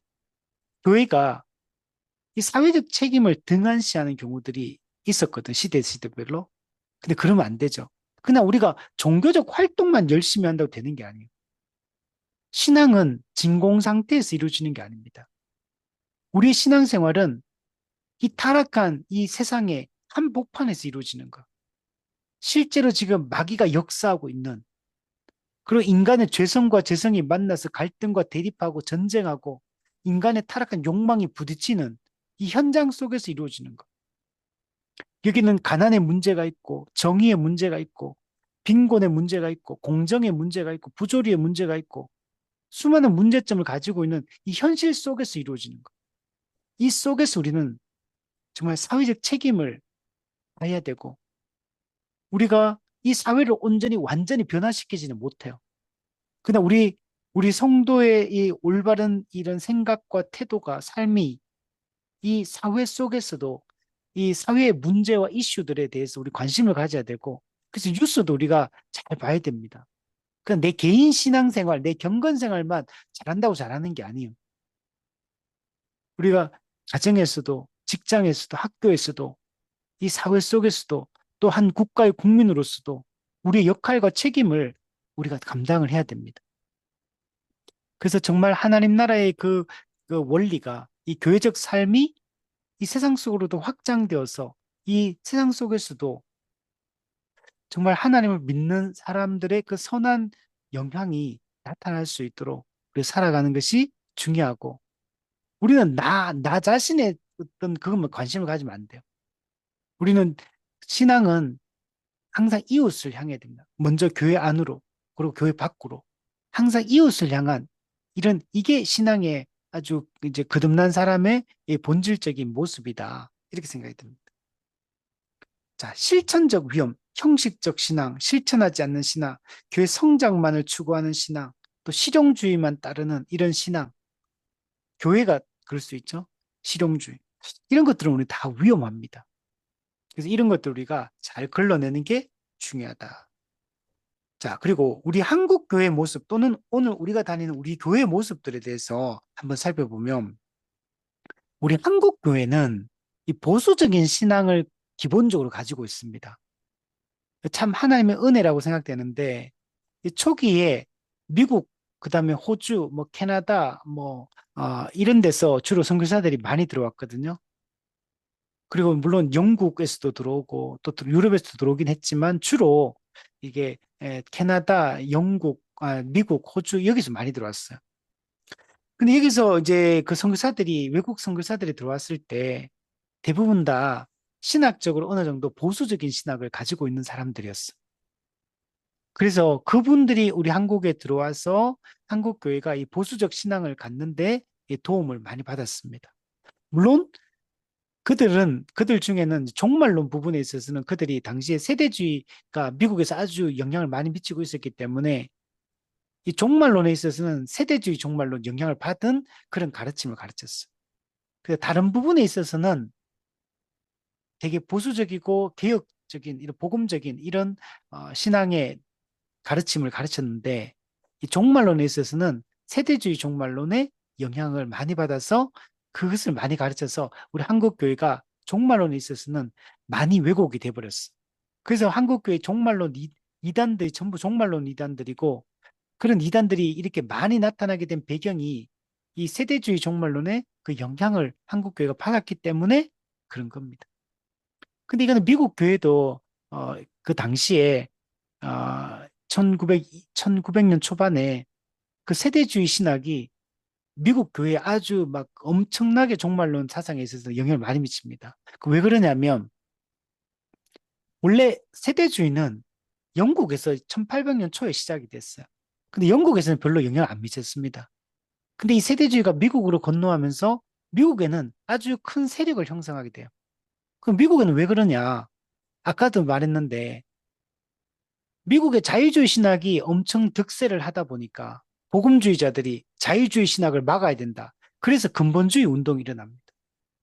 그래서 하나님 중심, 초월성을 강조하고 하나님을 강조하고 참된 이 근본 교리를 강조하고 이 근본주의 운동이 일어나서 자유주의 신학과 맞서 싸웁니다. 근데 이제 힘이 좀 딸려요. 근본주의가. 자유주의 신학이 그 당시에 미국 주류 교회, 주류 교단이 자유주의 신학을 따랐기 때문에. 그러니까 이제 복음주의자들이 근본주의가 맞서 싸우긴 했지만 힘이 딸려요. 그때 누구하고 손을 잡냐면 근본주의가 세대주의자들과 손을 잡아요. 왜냐하면 세대주의자들도 내세를 인정하거든요. 근데 자유주의는 내세를 부정해버리기 때문에. 그러니까 1차적으로는 자유주의가 훨씬 더 나쁘죠. 그러니까 이제 근본주의 입장에서는 내세를 강조하고 뭐 미래를 휴거를 막 얘기하고 이렇게 하는 이런 세대주의하고 근본주의가 힘을 합쳐가지고 싸우게 되고 그래서 세대주의가 나중에 근본주의의 주류 세력이 돼버립니다. 근본주의 운동이었는데 이 세대주의가 중심부를 차지해버려요. 그러니까 이제 세대주의가 미국 교회에 아주 꽃을 피우게 됩니다. 근데 거기 영향을 받은 사람들이 우리 선교사로 와서 한국에도 들어왔기 때문에 이런 영향을 받게 된 겁니다. 자, 그러나 기본적으로는 한국 교회는 이 보수적인 신앙, 우리 복음주의, 또 종교개혁의 전통과 그 올바른 성경에 대한 권위를 인정하는 이런 교회로 세워지게 됩니다. 자, 그리고 보수적인 신앙으로 교회가 세워졌고 예수 중심, 성경 중심, 교회 중심의 이런 신앙적 색깔을 갖게 됩니다. 우리 하나님 중심, 교회 중심, 또 우리 예배 중심 이런 얘기 하듯이 성경 중심 이런 얘기 하듯이 여기도 그런 신앙을 우리가 갖게 됐습니다. 그리고 한국 교회는 또 교회가 어떤 특징이 있냐면 열정적인 교회가 됐어. 처음부터. 그래서 되게 부흥과 이런 전도, 선교 이런 것에 관심을 갖는 교회가 되었습니다. 이것도 왜 이렇게 됐냐면 미국에서 들어온 선교사들이 다 당시 미국 교회가 이 선교, 전도, 부흥 이런 걸 경험했던 사람들이요. 그것의 영향으로 그 선교사로 헌신했고 이제 미국의 부흥 운동에 그 영향을 받은 사람들이 선교사로 헌신해서 한국으로 왔기 때문에 그래서 한국도 어떤 이런 선교에 대한 열정, 전도에 대한 열정, 어떤 부흥에 대한 열정 이런 것들을 한국 교회도 여러분 갖게 됩니다. 그 실제로 1903년도에 원산 부흥운동이 일어나고 1907년도에 평양 대부흥운동이 일어나고 1910년도에 100만인 구령운동이 일어나고 1973년, 74년에 빌리 그레함이 또 들어와가지고 또 엄청난 여의도에서 부흥 집회 막 100만 명, 150만 명 막 이렇게 모입니다. 여의도에. 그런 것들이 막 일어났고 사실 이거는 또, 그 이전에 1차 대각성 운동, 2차 대각성 운동, 그리고 또 웨일즈 부흥 운동, 인도 부흥 운동, 막 그런 것의 영향하에 한국으로도 이 부흥 운동이 연결되어서 일어났던 것들을 알 수 있습니다. 그리고 대개 한국 교회는 신앙에 대한 열정이 있습니다. 다른 나라에는 없는 새벽 기도회도 하고, 수요 예배도 만들고, 금요 기도회도 만들고, 막 구역 예배도 만들고, 엄청나게 열정적이에요. 산기도 이런 것도 만들고, 막, 그죠? 그러니까 한국교회는 엄청 신앙에 대한 이런 열정적 분위기가 일어났습니다. 전도에 대한 열정, 성교, 또 한국교회는 섬기고 헌신하는 거 이런 것도 막 강조를 많이, 봉사 이런 것도 많이 강조했어요. 그래서 우리가 경험했던 한국교회가 바로 이런 교회였습니다. 근데 이제 한국교회의 이제 지금 현재 특징들을 좀 핵심적으로 어떤 교회냐 이렇게 정리를 해본다면 근본주의의 영향을 많이 받았어. 그 근본주의는 되게 율법주의적이거든요. 그래서 우리 주일날은 돈 쓰면 안 된다, 뭐 술, 담배 하면 안 된다, 이런 것들이 많이 강조됐던 게 다 근본주의 운동의 영향입니다. 그래서 되게 좀 엄격하게 이런 것들을 했었죠. 근데 이제 근본주의도 문제점을 많이 가지고 있어요. 배타적인 거, 고립적인 거 이런 것도 있기 때문에 또 율법주의적인 요소들 이런 것들이 있습니다. 그리고 복음주의적 교회입니다.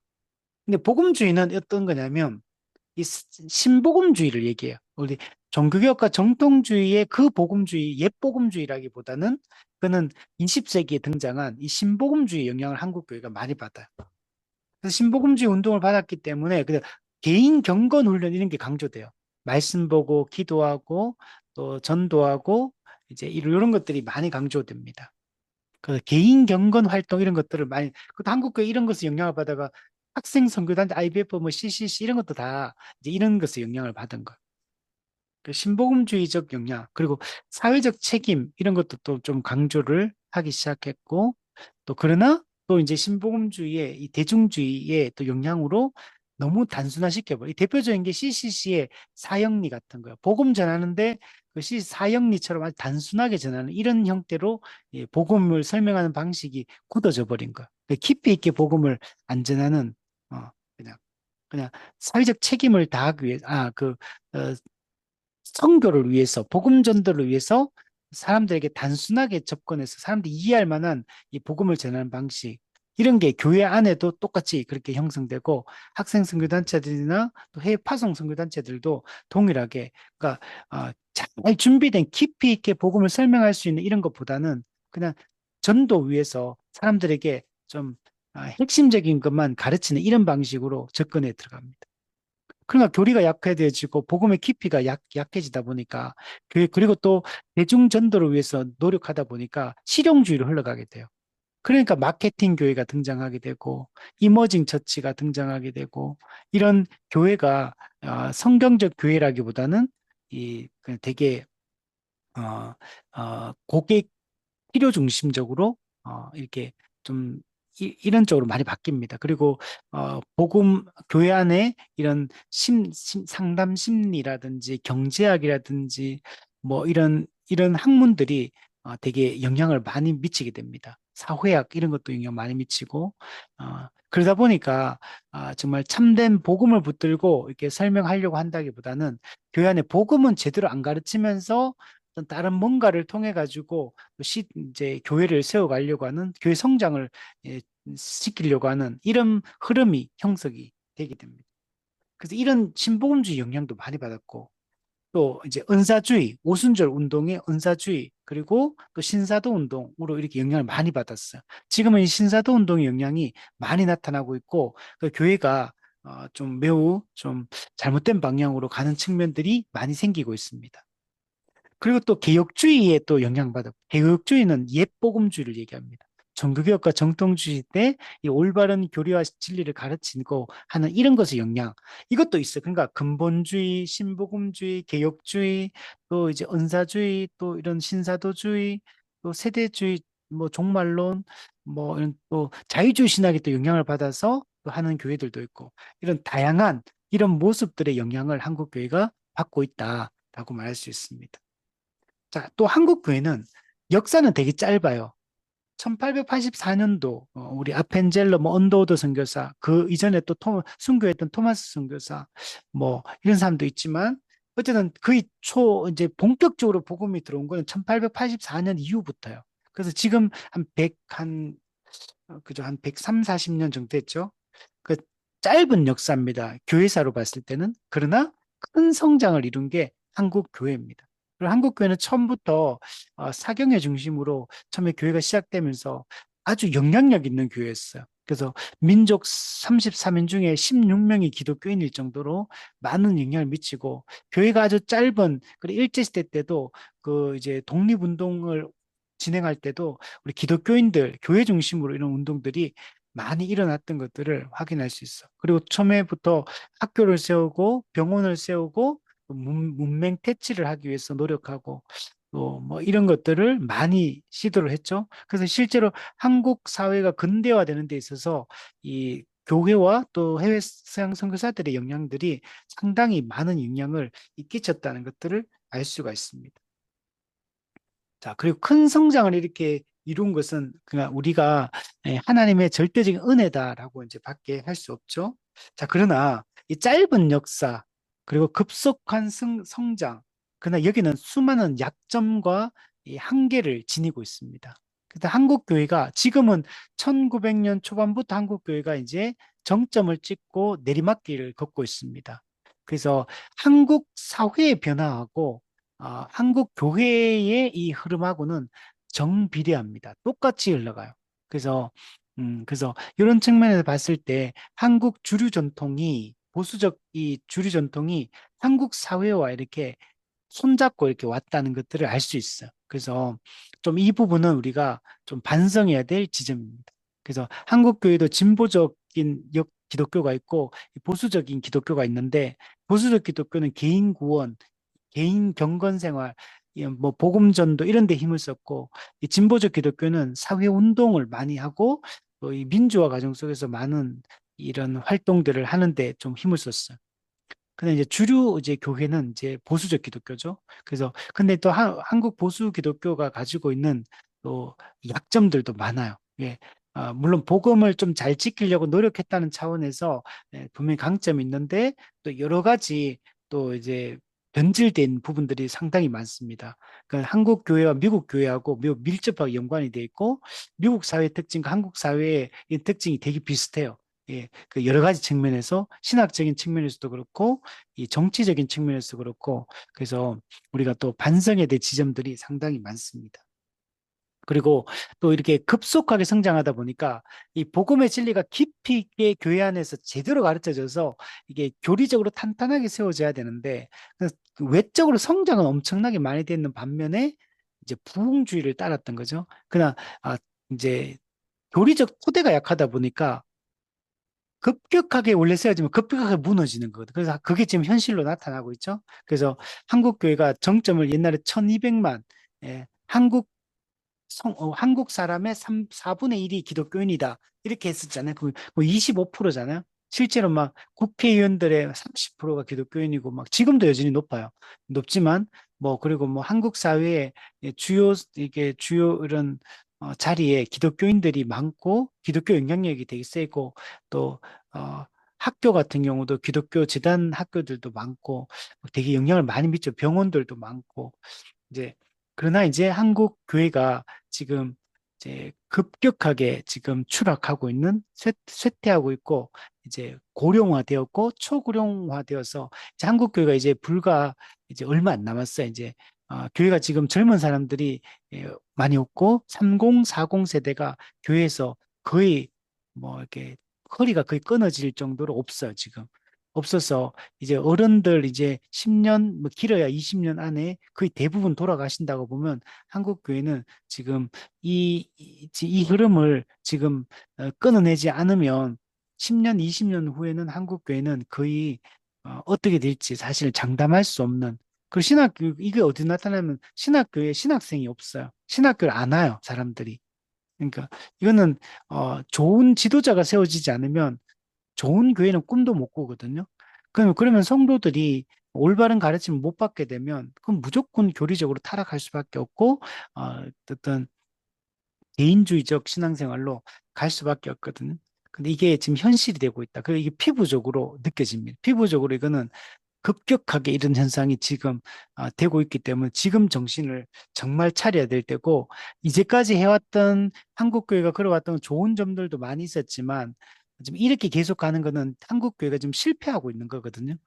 지금 계속 무너지고 있는 거는 지금 하는 이 방식들이 잘못됐다는 걸 반증해 주고 있는 거.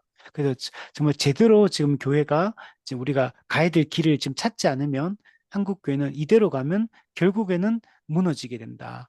그게 심각하게 우리가 옛날에 유럽 교회처럼 되면 안 된다. 뭐 교회가 술집으로 변하고 막 이런 게 있잖아요. 그게 현실이에요, 지금.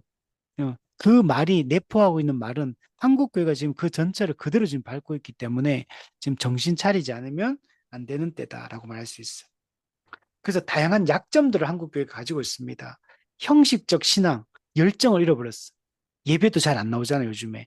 예배도 주일 예배 한번 드리면 그것도 겨우 드려요. 주일 예배도 뭐 일 있으면 또 뭐 여행 가면 또 빠지고 뭐 하면 빠지고 주일 예배조차도 공예배조차도 잘 안 되고 오후 예배, 수요 예배, 금요 기도회, 새벽 기도회 아니면 또는 양육 받는 거 이런 거 사람들을 찾기가 어려워지잖아요. 이게 지금 신앙생활이 되게 형식화되어 있다는 걸 알 수 있고 그 양육이 제대로 안 이루어지고 있고 모든 게 지금 문제가 많아요.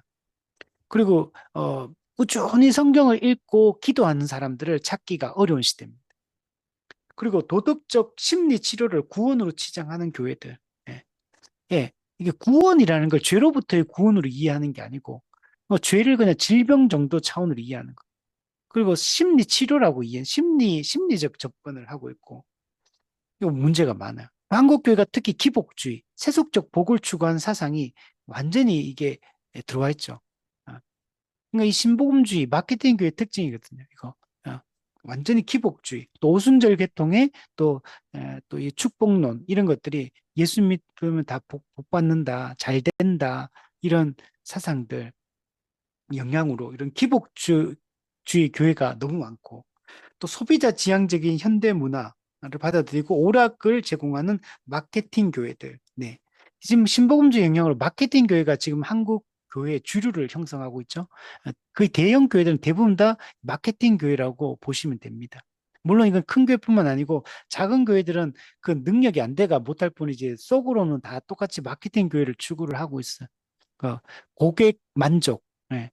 성도가 고객이죠. 그리고 고객의 니즈를 파악하고 고객의 니즈를 채워주기 위한 교회가 수많은 마케팅적인 요소들을 도입해서 어쨌든 간에 사람들에게 좋은 상품을 제공하려고 하는 이런 방식으로 이제 교회가 지금 이루어지고 있죠. 그리고 실용주의적 접근을 하기 때문에 교회 성장만 된다면 무슨 방법은 다 도용해가지고 쓰는 방법. 요즘에는 뭐 하냐면 옛날에 이런 거 많았어요. 교회 성도들 그 하기 위해서 교회를 아예 그 체육관으로 지어가지고 주중에는 체육관처럼 사용하고 주일날 예배 드리고 이런 거. 요즘에 이제 애견 문화 이런 거 크잖아요. 그래서 뭐 개나 애완견들이 이제 불안 느끼는 동물들이 있다 보니까 요즘에 성도들이 애완동물을 교회 올 때 주일날 데리고 오는 경우들이 많이 있다 그러거든요. 그래서 저기 서울에는 서울 쪽에는 애완동물 이제 따로 이제 이렇게 뭘까 이제 돌봐주는 이런 것들도 막 공간을 만들고 뭐 이렇게 막 많이 하거든요. 이는 다 이제 이렇게 어쨌든 현대인들의 그런 뭔가를 채워주는 그리고 프로그램들도 양육이 복음을 가르치고 뭐 교회사를 가르치고 성경을 가르치고 한다기보다는 어떤 필요 중심적인 어떤 교회가 어떤 동아리처럼 이렇게 그런 것들을 만들어가 성도들을 이제 뭔가 엮어 주려고 하는 이어 주려고 하는 이런 프로그램들이 너무 많이 이제 등장을. 근데 정작 제대로 된 복음을 가르치고 성경 본문을 연구하고 교리를 가르치고 또 정말 교회로서 전도를 하거나 또 이제 사회적 봉사를 하거나 이런 쪽에는 사람들이 별로 모이지 않는 그러니까 이런 교회가 돼버렸죠. 그리고 예언을 강조한 은사주의, 또 신사도주의, 참 심각한 문제죠, 이것도. 이게, 이게 신사도 운동이 제3의 물결부터 출발돼도 신사도 운동이 매우 위험해요. 이런, 여러 가지 내용들이 너무 비성경적인 것들이 많고, 또 은사에 대한 오해를 불러일으키고, 교회에 대해서 오해를 불러일으키고, 신앙 색깔을 완전히 이상한 쪽으로 이렇게 만들어 가버리거든요. 그래서 이런 거 조심해야 되고. 또 진리를 거부하고 이교적 영성 체험을 제공하는 교회들, 이 이머징 처치, 마케팅 교회인데 사실은 마케팅 교회를 좀 더 세련되고 고급스럽게 만드는 어떤 신비적 영성 추구를 하는 이런 것들, 이머징 처치, 이런 것들도 지금 현대 교회들이 가고 있는 방향. 그래서 과거에 그 중세 때 그런 영성 활동들, 이런 좀 신비로워 보이는 이런 것들, 교회에 도입해서 뭐 이런 거 하는 것도 관상기도라든지 뭐 드레스 디아스 뭐 이런 것들 주로 다 이런 쪽이거든요. 이뿐만 아니고 많은 이런 것들을 추구하는 운동들이 있습니다. 자, 그래서 이런 것들도 우리가 다 걸러내야 될 모습이다. 자, 마지막 회복과 부흥을 위해서 그래서 우리는 그럼 어떻게 해야 되냐? 종교개혁과 정통주의에 입각한 역사적 기독교, 옛 복음주의를 우리는 추구를 해야 됩니다. 성경에 철저히 중점을 두고 은혜와 또 은혜를 강조하는 이 종교개혁의 근본 정신을 우리가 붙들어야 됩니다. 그래서 우리는 종교개혁과 정통주의 시대의 이 유산들을 오직 붙들어야 돼요. 특히 파이브 솔라, 오직 성경, 오직 은혜, 오직 믿음, 오직 그리스도, 오직 하나님께 영광. 이 파이브 솔라를 우리가 철저하게 붙들어야 되고 사도신경의 그 신앙 고백을 철저하게 우리가 붙들 수 있도록 여러분 해야 됩니다. 그래서 이런 온전한 역사적 기독교 회복을 위해서 우리가 노력을 많이 해야 됩니다. 형식주의적인 이 신앙을 극복을 하기 위한 노력들을 해야 되고, 살아있는 신앙을 추구해야 됩니다. 즉, 경건주의 시대의 그런 좋은 전통들을 물려받아야 되고, 또 우리 성결 운동 같은 경우도 미국에서 일어났던 이 성결 운동도 이 거룩 운동이기 때문에 우리가 거룩한 교회, 거룩한 삶을 살아가는 이런 것들을 추구를 해야 됩니다. 그리고 대각성 운동에 하나님이 허락하신 부흥을 오늘날에도 이런 하나님의 강권적인 역사와 주권적인 은혜에 의해서 이런 부흥이 일어나기를 우리 꿈꿔야 됩니다. 우리가 물론 일반적으로 우리가 복음을 한 명 한 명 전하고 가르치고 하는 방식으로 한 영혼을 구원하는 게 기본 방식이에요. 그러나 우리가 하나님의 은혜로 정말 지금 같은 경우는 하나님의 이런 부흥이 없으면 지금 한국 교회가 지금 이 속도나 이 흐름이나 이 방향으로 봤을 때는 무너지는 것은 시간 문제인 거거든요. 이거는 불과 이제 시간이 얼마 없어요. 이제 10년, 20년 상관입니다. 그래서 이때 정말 하나님의 은혜를 구해야 되고 1차 대각성 운동 때처럼 성령의 강권적인 역사가 정말 있지 않으면 이게 이 흐름을, 이 지금 잘못된 이 흐름들을 끊어내는 게 쉽지가 않습니다. 자, 그리고 이 근본주의의 한계를 넘어서야 돼요. 근본주의가 근본 진리를 잘 붙들었지만 이 반지성주의로 갔잖아요. 우리는 지금 그렇거든, 한국교회가. 지금 반지성주의로 흐르고 있거든요. 이게 이렇게 가면 무너진다. 빨리 우리 성경을 가르치고 또 교리를 가르치고 정말 제대로 된 깊이 있는 이런 사고를 할 수 있는 이런 교회를 만들어야 되고 또 현대 학문과 문화에 적극적으로 대응해서 우리가 현대 문화, 대중문화 같이 갈 수 있는 지점과 또 우리가 여기서 걸러내야 될 세속주의가 어떤 게 있는지 잘 판단을 해야 됩니다. 그래서 우리가 현대 문화나 학문을 등한시하면 안 되고 몰라서도 안 되고 거부해서도 안 되고 우리 이 속에서 우리가 같이 가야 돼요. 그래서 우리가 기독교적 새로운 대한 문화를 만들어내고 또 이렇게 또 일반 학문과의 이 대화를 통해서 우리가 또 그런 것들을 또 좋은 시너지 효과를 낼 수 있도록 해야 됩니다. 그리고 사회적 책임을 다하는 이런 교회가 돼야 됩니다. 자, 칼빈주의, 개혁주의 안에서도 하이퍼 칼빈주의라고 있거든요. 이 하이퍼 칼빈주의가 또 문제가 많아. 이건 모든 걸 하나님의 은혜, 주권, 이것만 절대적으로 강조해요. 그러면 인간이 할 일이 아무것도 없어지는 게 이 하이퍼 칼빈주의입니다. 이것도 위험해요. 이런 주장을 했던 한국의 대표적인 그 교회가 있었어요. 근데 그것도 처음에는 막 엄청나게 인기를 끌고 막 하다가 이제 거의 지금은 많이 무너져서 약화가 되긴 했는데 다행히 어쨌든 이런 하이프 칼빈주의 사상을 가지고 있는 사람들이 있어요. 이것도 잘못된 겁니다. 하나님의 은혜와 절대 주권에 모든 이루어진 게 맞아요. 그런 그게 인간의 책임이나 인간의 어떤 의지가 없다는 얘기를 하는 게 아니거든요. 근데 이런 것들을 무시하고 부정하는 이런 게 있어요. 그래서 이 요한 웨슬리 신학 쪽에서 여기서 문제 제기를 했고 웨슬리 신학은 약간 알미니안주의처럼 인간의 의지를 강조하는 운동이에요. 그래서 하이프 칼빈주의의 그런 잘못된 사상에 대해서 웨슬리적 이게 문제 제기 이거는 올바른 거죠. 그래서 우리는 하나님의 절대 주권과 또 인간의 책임이라는 이 두 개의 이 모순되어 보이지만 이 역설적 진리를 우리가 인정을 하고 성경은 두 가지를 다 얘기하고 있거든요. 그래서 그것을 그 상호 관계성을 잘 이해하고 우리가 교회가 가야 됩니다. 그 다음에 오순절 운동 같은 경우도 성령의 능력과 은사에 대한 관심을 불러일으켰어요. 그래서 이런 측면은 우리 좋은 겁니다. 그 전까지만 해도 이런 성령의 역사와 능력에 대해서 좀 이제 그 보수 교회가 관심을 안 가졌거든요. 근데 이 오순절 운동이 일어나면서 성령의 역사, 그다음 은사에 대한 이런 관심을 불러일으켰다는 측면에서 오늘 우리도 여기에 관심을 많이 가져야 됩니다. 여러분, 은사는 오순절 주의가 이제 나중에 가면서 은사에 대한 왜곡된 가르침을 가르친 건 사실이에요. 근데 그건 우리가 반대하지만 성경이 말하는 올바른 은사에 대한 이해, 교회론의 관점에서 이걸 올바르게 붙잡고 가는 것들은 우리에게 매우 중요합니다. 자, 근데 우리가 적극적으로 비판해야 될 지점들은 이 자유주의 신학, 신사도주의, 그리고 세속적 기복주의, 그 세대주의, 이런 것들을 우리가 철저하게 비판하고 이런 것들은 거부해야 됩니다. 이런 것들 우리가 따로 배울 필요가 없어. 이건 잘못된 것들이기 때문에. 자, 4번에 보면 복음과 교회 회복의 방향.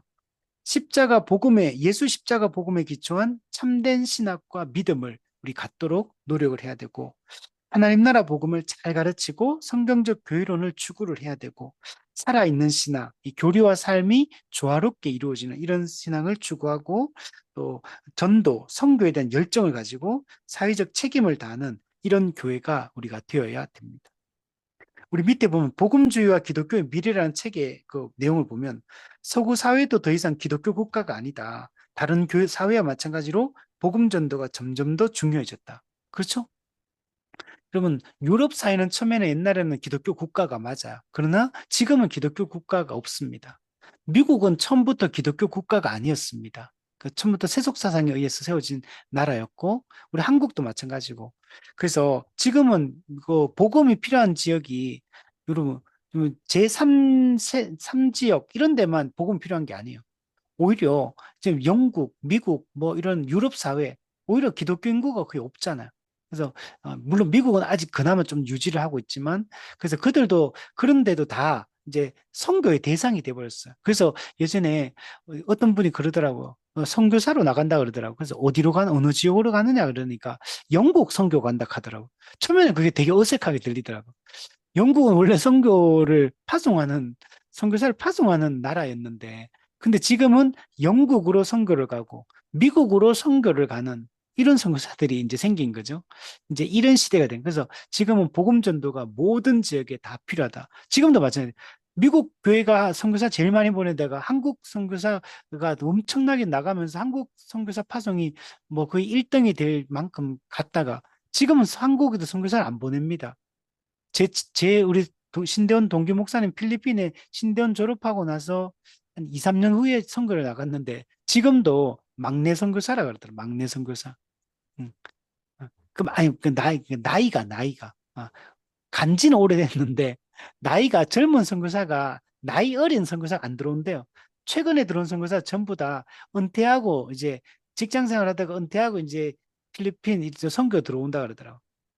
그게 현실이에요. 그러니까 지금 50대가 이제 50대 선교사를 젊은 선교사들이 많이 안 나간다는 얘기죠. 그러니까 한국도 이제는 곧 좀 있으면요. 한국도 누가 이럴 거 이제 선교하러 간다는데 어느 나라 가십니까? 막 한국 선교하러 갑니다. 이제 이렇게 될 날이 우리 불과 얼마 안 남았습니다. 그래서 복음주의는 전도를 위한 확고한 신학적 토대와 동기를 제공해야 되고, 이 복음의 또한 사회적 측면도 우리 중요하고요. 또 우리가 정치적 영역, 공적 영역, 우리 정치에도 관심을 많이 가져야 돼요. 근데 지금처럼 왜곡된 이런 방식이 아니고 올바른 이해들을 가지고 접근해야 되고, 또 윤리 문제, 또 공공신학, 공동선에 대한 문제, 이런 것도 우리가 이제 많이 관심을 가져야 되고 또 이 학문과의 대화 또 이 시대 이 사조 속에서 이 교회가 새로운 이 대한 문화를 만들어내는 거 이런 것도 우리가 관심을 많이 가져야 될 그런 부분입니다. 지금 포스트 모더니즘 이 사회 속에서 기독교가 해야 될 역할들 되게 많아요. 지금 해체주의, 상대주의, 뭐 절대적 진리가 다 사라지고 전통과 문화, 수육적인 거 다 파괴되어지고, 그러니까 이제 이런 시대가 됐거든요. 그래서 정말 지금 우리가 지금 정신 차려야 될 그런 시대고, 우리 교회도 성도들도 지금 이 포스트 모던 사회의 이 시대 사조의 특징을 그대로 지금 영향을 받고 있는 이런 시대거든요. 그래서 우리가 성경적 이 가르침으로 올바른 이 정신을 잘 잡는 게 중요합니다. 자, 그래서 우리는 역사적 기독교의 이 옛복음주의를 우리 추구해야 되고, 또 우리가 18, 19세기에 또 그 19세기 부흥주의, 부흥운동이 일어났던 그때의 그 선교와 전도의 열정, 이건 또 우리 본받아야 돼요. 또 20세기에 근본주의, 우리 올바른 교리와 신학을 붙들려고 했던 이것도 비판적으로 우리가 개성을 하는 게 중요하고, 20세기 신복음주의가 또 지성주의와 또 사회적 책임을 다하려고 노력했던 이런 측면들은 또 우리가 본받을 필요가 있다.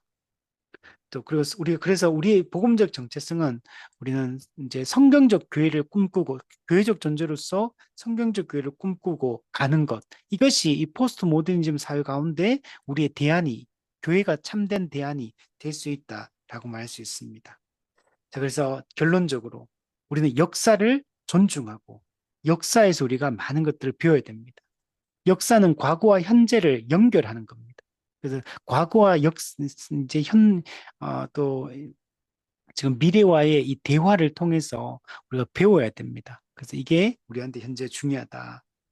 아, 그래서 우리는 이 종교개혁 이후의 기독교 역사를 공부하면서 우리가 알게 된 이 진리들을 붙들고 오늘 내가 누구인지, 우리 교회가 어떤 교회인지, 또 그리고 내가 가진 이 생각이나 사상들, 또 우리 교회가 가진 이 생각과 방향들, 이런 것들이 정말 올바른 방향이고 올바른 것인지를 잘 검증하고 판단해서 우리가 참된 성경적 교회를 꿈꾸고 또 역사적 기독교 옛복음주의를 우리가 따라서 걸어갈 수 있는 그런 우리가 되었으면 좋겠습니다. 네, 우리 오늘은 여기까지 하겠습니다. 오늘 시간이 너무 많이 갔네요. 네, 우리 혹시 오늘 들으면서 질문 있으면 우리 질문만 한 가지 받고 우리 마치도록 할게요. 혹시 있나요? 음, 없습니까? 네. 그러면 오늘 시간이 너무 많이 가서 오늘 이렇게 하고 우리 다음 주부터 해서 우리 성경적 종말론에 대해서 개혁주의 종말론에 대해서 공부를 하려고 하고 우리 백금산 목사님의 만화 종말론 그 교재를 가지고 이제 제가 강의를 하도록 하겠습니다. 여러분 책을 사서 읽어보시면서 가면 좋을 것 같아요. 우리 개혁주의 종말론을 아는 게 되게 중요하거든요. 근데 요 만화 종말론이 좀 쉽게 접근할 수 있고 그냥 또 내용은 또 개혁주의 종말론 입각해서 잘 기록한 책이어서 우리 요 책을 선정을 해서 좀 해보도록 할게요. 자, 우리 다음 주 우리 성경의 종말론 시간에 우리 다시 한번 만나도록 하겠습니다. 기도하겠습니다.